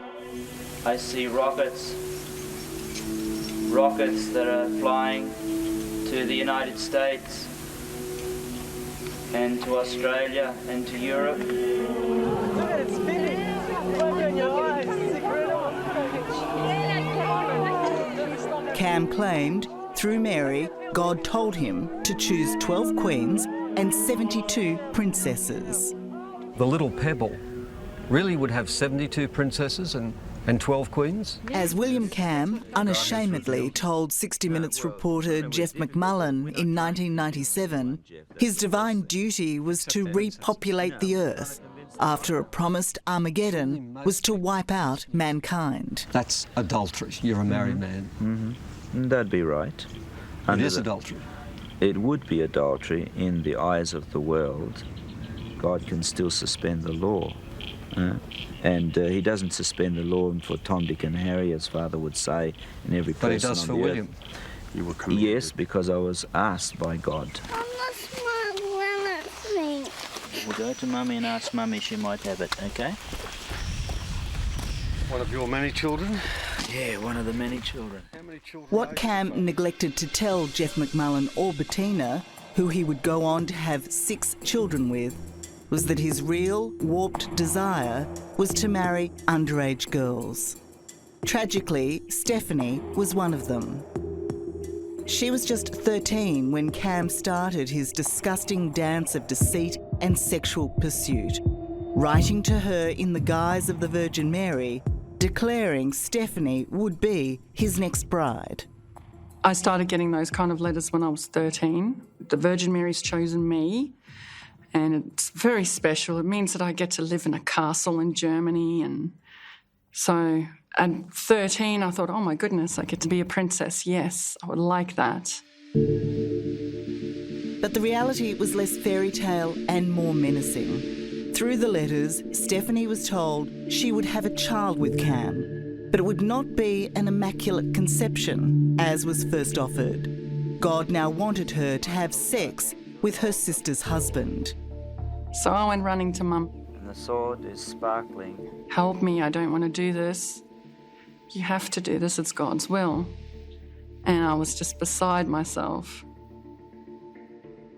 When William Cam wanted to marry your other daughter, he started approaching this topic when she was 13. Did you feel that was right? God, yeah, we just believed too. It came from heaven. We thought it came from heaven. You believed that this was the desire of heaven, yeah. Of heaven, not the desire of a man. Yes, at this point, I believed it was heaven.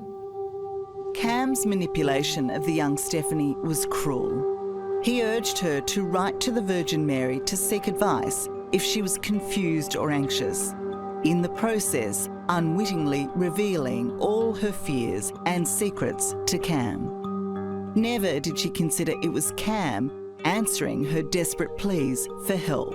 Dearest Mother, I'm here today to ask you, if I say no, can I choose my husband, or have you chosen another just in case?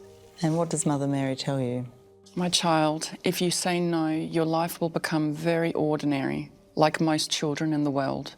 However, you are free. Were you free? No.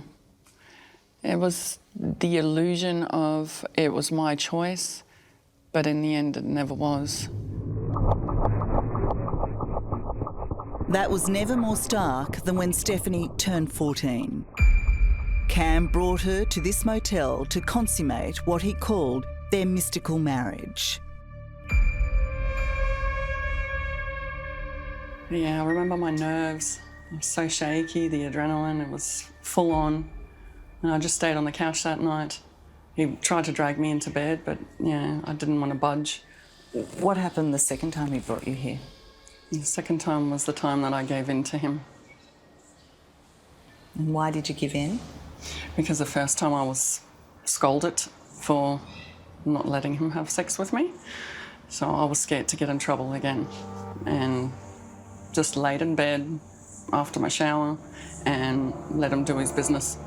Turned my head away and cried. Stephanie was brought here countless times over many years. On some occasions with other girls who were made to wait in a connecting room until they were summoned by the lecherous Cam. For young Stephanie, the abuse at the hands of her sister's husband was too much, as she confessed to the Virgin Mary. I'm sick of my life. I really am. I'm sorry, but if you don't kill me, if you don't kill me, then I will. Oh, God. I really wanted to go at that stage. I wasn't enjoying my life. Having sex with William and lying to my sister, and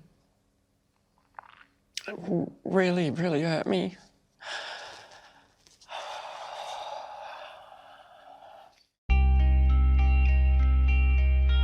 The abuse only stopped when at 19, Stephanie became pregnant with her son Killian. He's one of more than 20 children known to have been sired by Cam, but Stephanie believes the true number is much higher. Killian's got probably hundreds of brothers and sisters. How do you feel about that? Oh, sad and sickening. Just, yeah, sick to my stomach.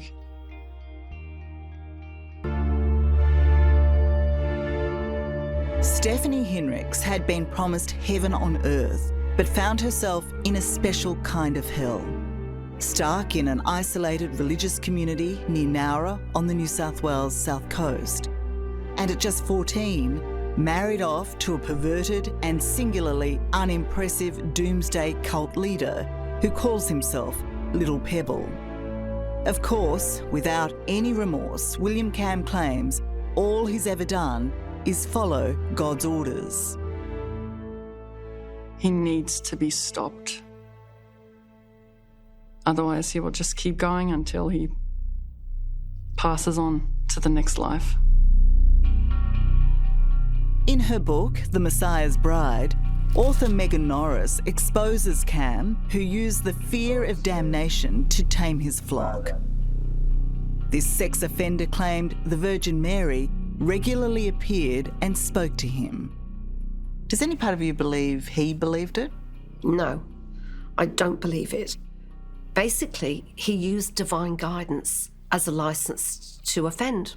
It was a convenient excuse to be able to give him access to having sex with little girls. So he was a pedophile, not a prophet. A predator and a false prophet, yes. Yeah.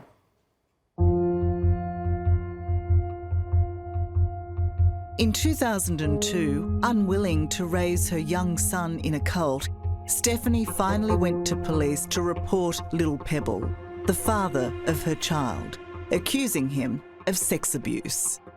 I did want to take him down. I wanted to stop him because he needed to be stopped. So I did what I had to do.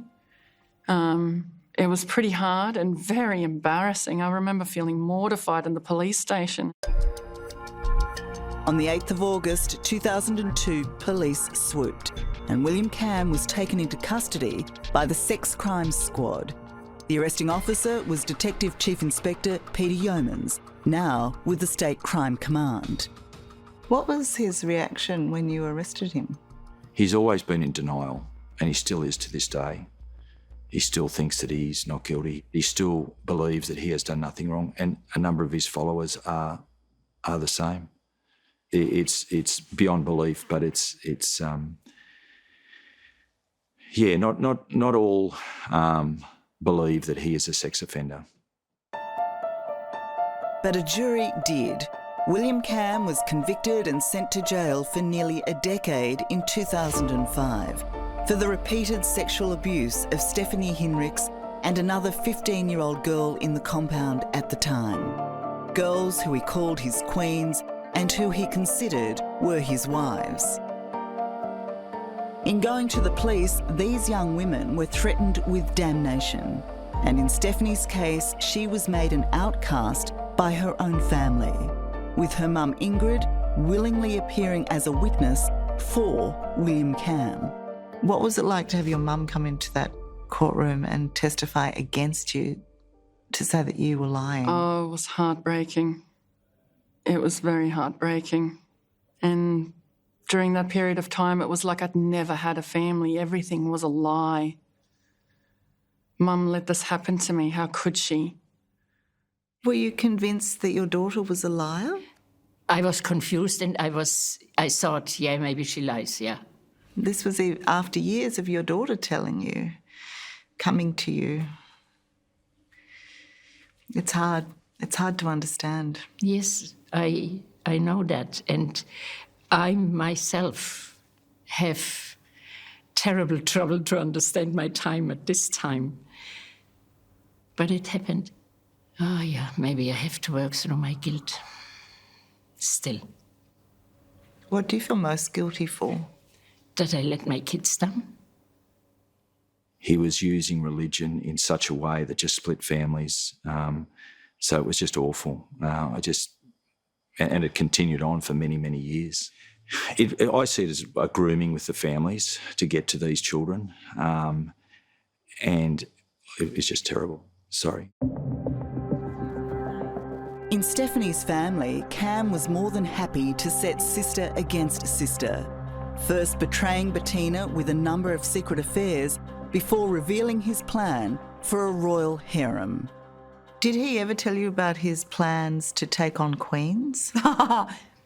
Eventually, I remember being in the car with him and he goes, oh, just so ever so casually, I got a message from Our Lady and Our Lord last night. I was like, oh, yeah? And he goes, our Lord wants me to have more wives. And that's when my whole world fell apart. Like, literally, it was in a gazillion pieces.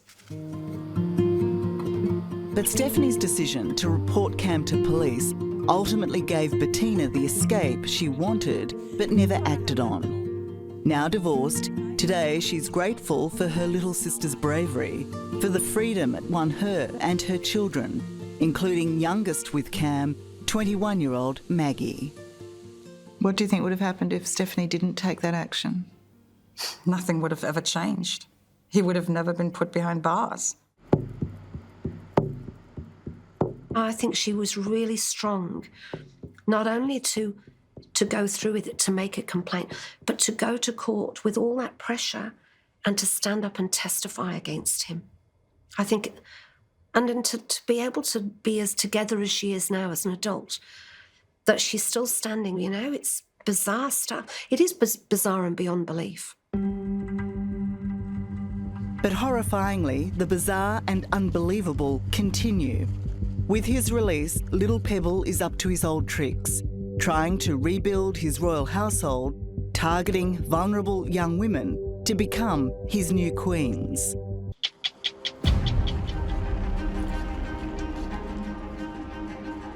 William Cam, or Little Pebble, is the leader of a doomsday cult who would have followers believe it is his divine duty to repopulate the earth by taking young brides from his flock, girls God had supposedly chosen for him.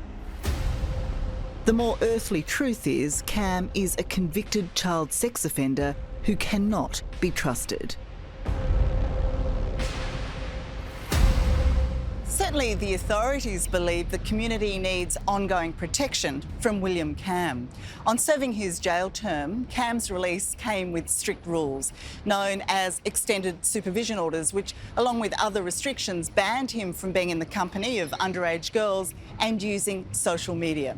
But of course, Cam couldn't help himself, and in 2021 he breached the orders by using Facebook to write letters to young women. One of the conditions is he can't be on social media, full stop. So just being on social media, contacting anyone at all, was a concern to the police. And so he was arrested. The young women he contacted were not underage, but he did serve a year in jail for the social media breach. That breach exposed, as author Megan Norris says, his predictable and well-practiced ploy of using religion to gain access to young women. What did he say in those letters? They appear to be love letters, basically saying to young women that they're special and God has chosen them to be his wife or one of his queens. Disturbingly, 72-year-old William Cam was doing more than just writing to young women. At around the same time as the social media breach, police got an anonymous call expressing concern that a child was in Cam's company here at his city apartment. The alarm was raised because it seemed the child was in distress.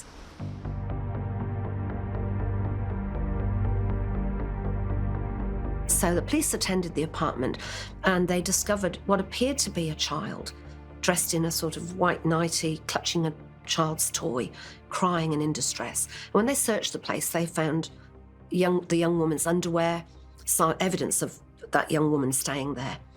And the immediate thought was she was a child and he was up to his old tricks. That child turned out to be Pearl Paz, a runaway from New Zealand. At 18, Pearl was no longer considered a child, but creepily, she was dressed to look like one. To learn Pearl was the distressed person in the apartment horrified her younger sister, Trexie. When I found out, I didn't tell my parents or anyone because I didn't want to break their heart. Like, she already ran away and I didn't want them to know that she got touched by this old man. Yeah, and that just made me really angry. Praise to you, Lord Jesus Christ. Pearl's family, with parents Annabelle and Rolando, are devout Catholics who moved from the Philippines to New Zealand for a better life. Thank you, Father. Thank you, Father. Thank you. Much loved eldest daughter Pearl was just 15 when she first discovered the teachings of the Little Pebble online. Pearl told us that, Ma, they are very religious. They are keep on praying in the community. In fact, we're the true Catholic. And I said, what? So meaning to say we are fake? Unknown to the family, for the next 3 years, online and through his current wife, Sandra Castelia, Cam encouraged Pearl to join his cult. Why would you believe this one? He's not a prophet. He is a pedophile. She never listened to us. You're in danger. In late 2019, then aged 18, Pearl ran away to Australia to be with Cam. Do you just have to accept that this is her being an adult? It's not her choice. It's because someone dictating her, someone hypnotizing her. And I was the one who gave birth to her, protecting her. And it's just a one blink of an eye, she was gone. And she was stolen by the cult leader, a demonic one. We call it. You have to jump. Luksong tinik. No, that's like not that. it. That's different. Our family in general is like, we're like the typical happy family. But I think she was just going through a tough time in her life. And she was 18, and I think she was turning into an adult.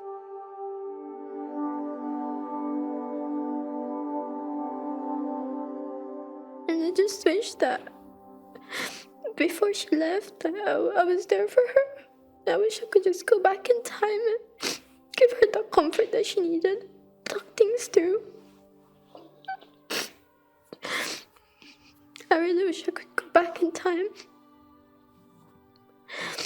Does he make your skin crawl? He's a child sex offender. All child sex offenders are abhorrent. Detective Chief Inspector Peter Yeomans says while Cam has not broken any laws by recruiting Pearl, he remains under close watch by police. He is classified as a very high-risk sex offender. He's got monitoring all the time. We know where he is. We know what he's doing. Without that, it would be dire.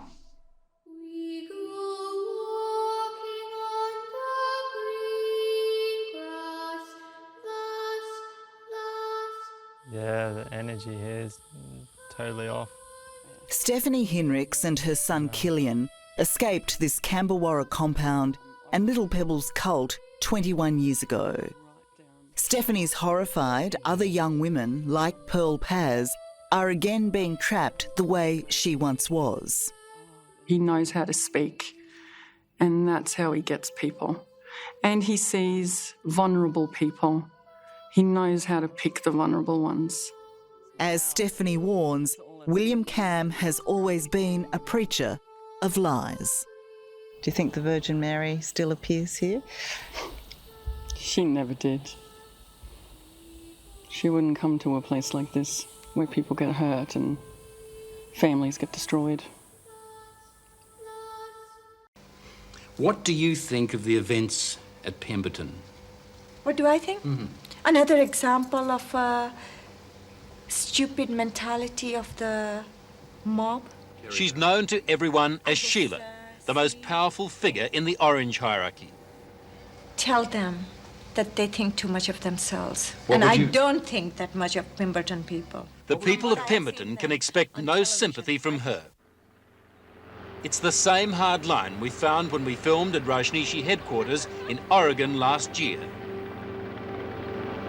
They're patient, they're loyal, and they're very hot. 15,000 faithful subjects waiting for their Messiah.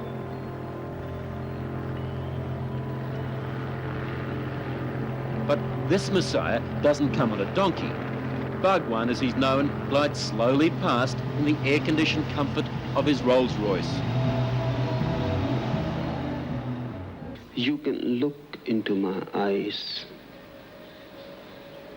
and you can see it. Religion is a sort of intoxication. His critics say he's off the planet and over the moon.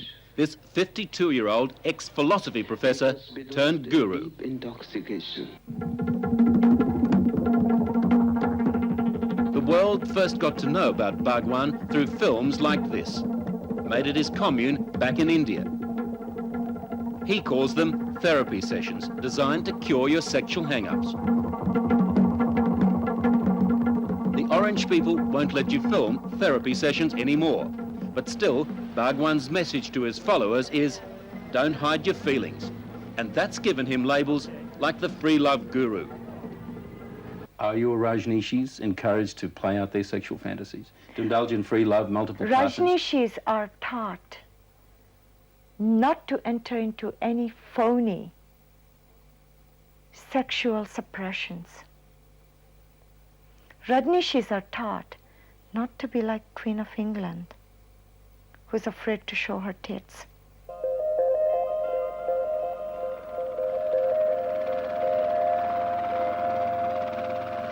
A marksman with a sniper's rifle.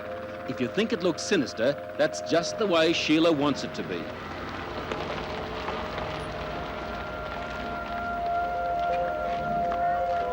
No sheriff ever toted a gun like this. Bhagwan calls them his peace force. And they're never far away. Even this much security is not enough. You really think you need those guns and those revolvers? You're absolutely correct. We do need it, we will have it, and we're all trained for it. If someone tried to attack him here, would those men use those guns? Absolutely. They'd 100%. shoot? Absolutely.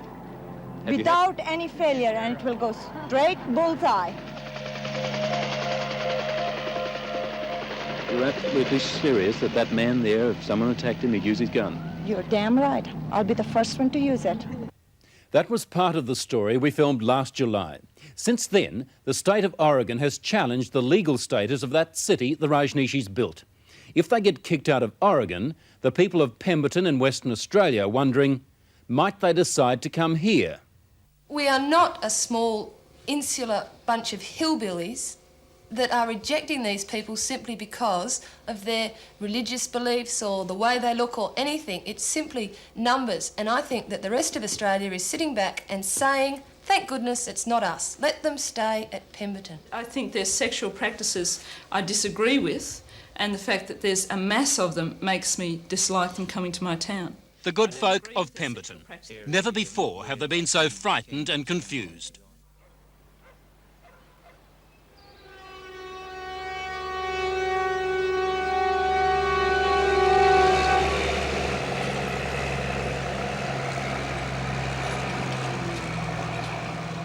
Their little timber town has survived bushfires, droughts, 2 world wars and a depression. But can it survive, they wonder, an invasion by disciples of an Indian guru who rides around in a Rolls-Royce preaching free love? I think if there's 1,000 even Orange people, let alone 15,000 that are in Oregon, move into Pemberton, it's going to change the whole complexion of the town that I enjoy living in, that I've chosen to live in. Bigots? Certainly not. Old-fashioned? Well, if that means holding to some old values, then the people of Pemberton say, you can call us that. They see themselves as the kind of folk who've made this place what it is today. A closely knit community which believes in things like marriage, the family. No place, they say, for a bunch of sex-happy hippies or their millionaire Indian guru. To the Orange people and Bhagwan, the message is, stay out of Pemberton. For thine is the kingdom, the power and the glory, forever and ever. Amen. Lord, bless this night. Bless our people. So Pemberton gets ready to meet an Orange invasion. There's standing room only as 2/3 of the town packs into the local hall.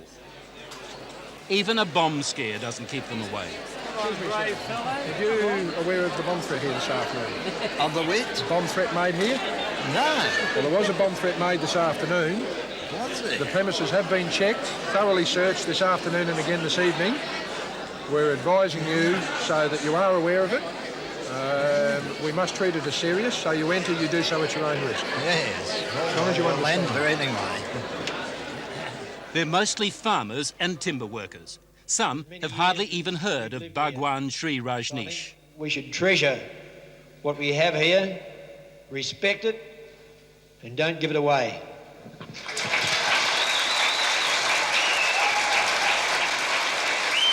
But what makes them so sure that the Orange people have their sights set on Pemberton?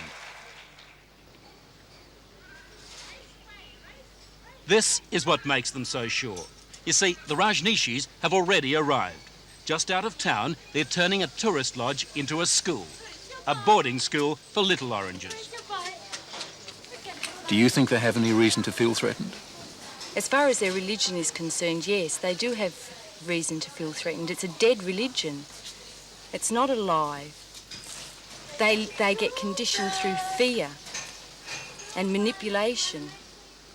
Once you listen, you cannot escape from it. A new generation of Rajneeshis, some just 3 years old.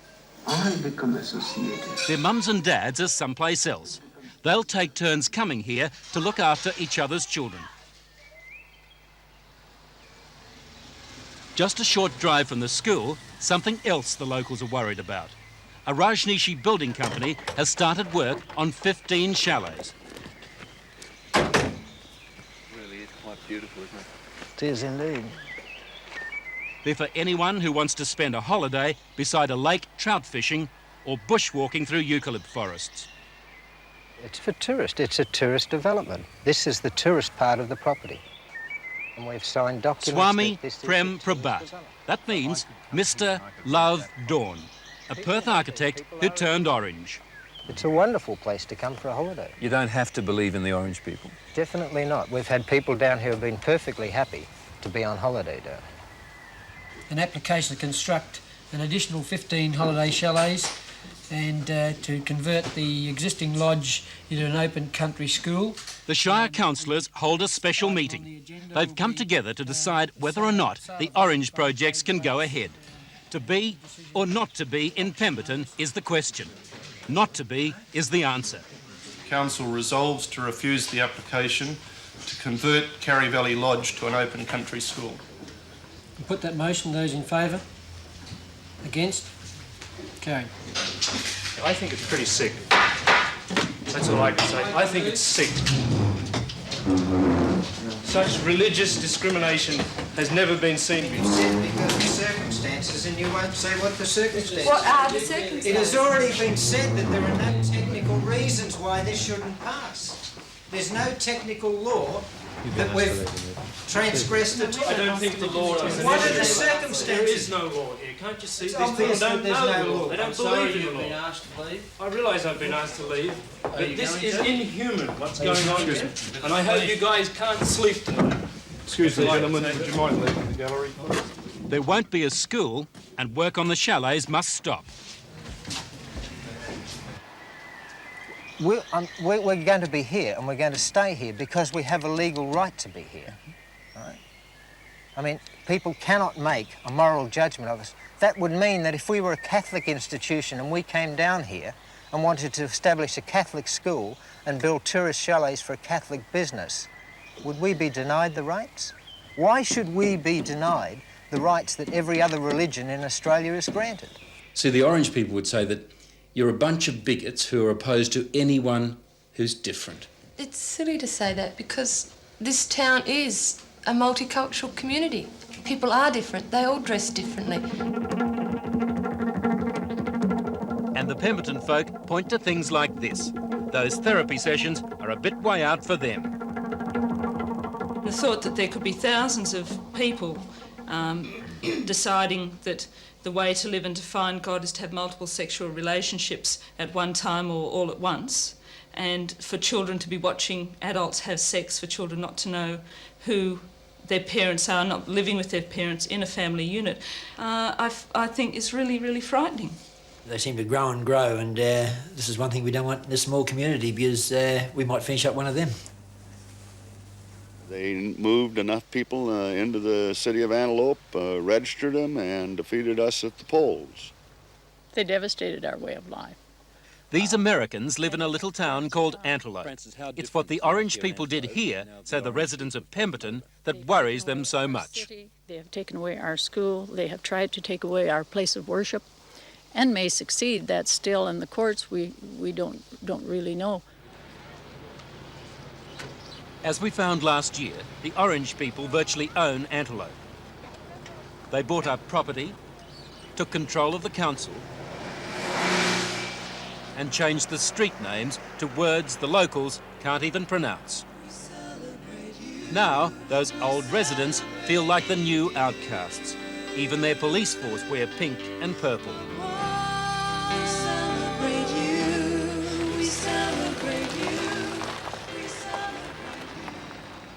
Like the old residents of Antelope, the folk here in Pemberton want their town to remain just the way it is.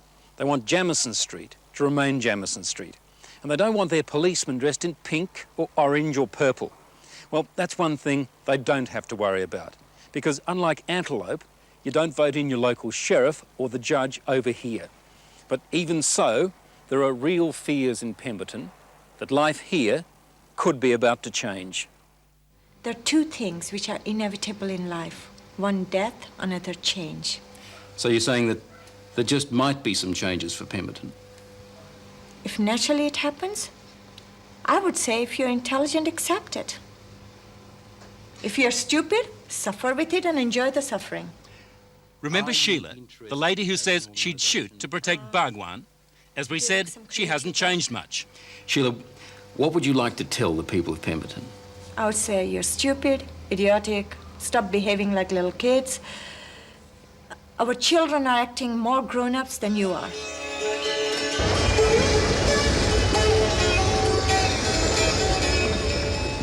Sheila is going about her master's work, out for the day on the luxury yacht of Perth millionaire Jay Harmon. He's a Rajneeshi too.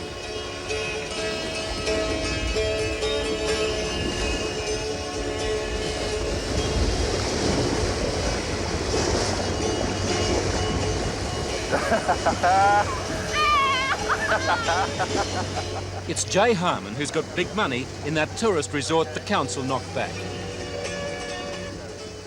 Why do you think they rejected your proposals? Why? Purely religious bigotry?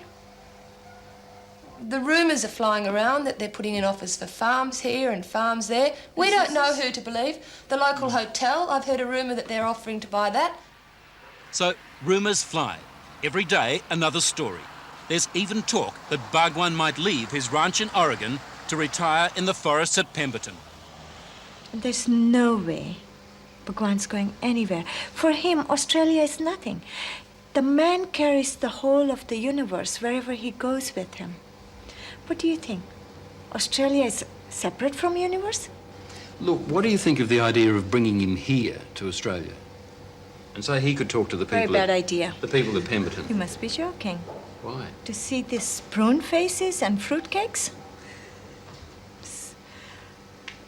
My God, I mean, kangaroos are better to view than those fruitcakes out there. What's that? Kangaroo? Kangaroos. Kangaroos are much better looking animals than those prune faces.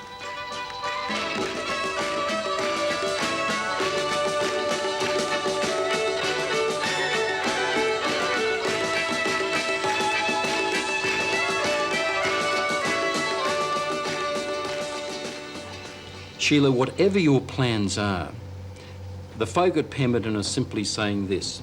We don't want the Rajneeshis. We don't want the orange people in our town. What can I say? Tough titties.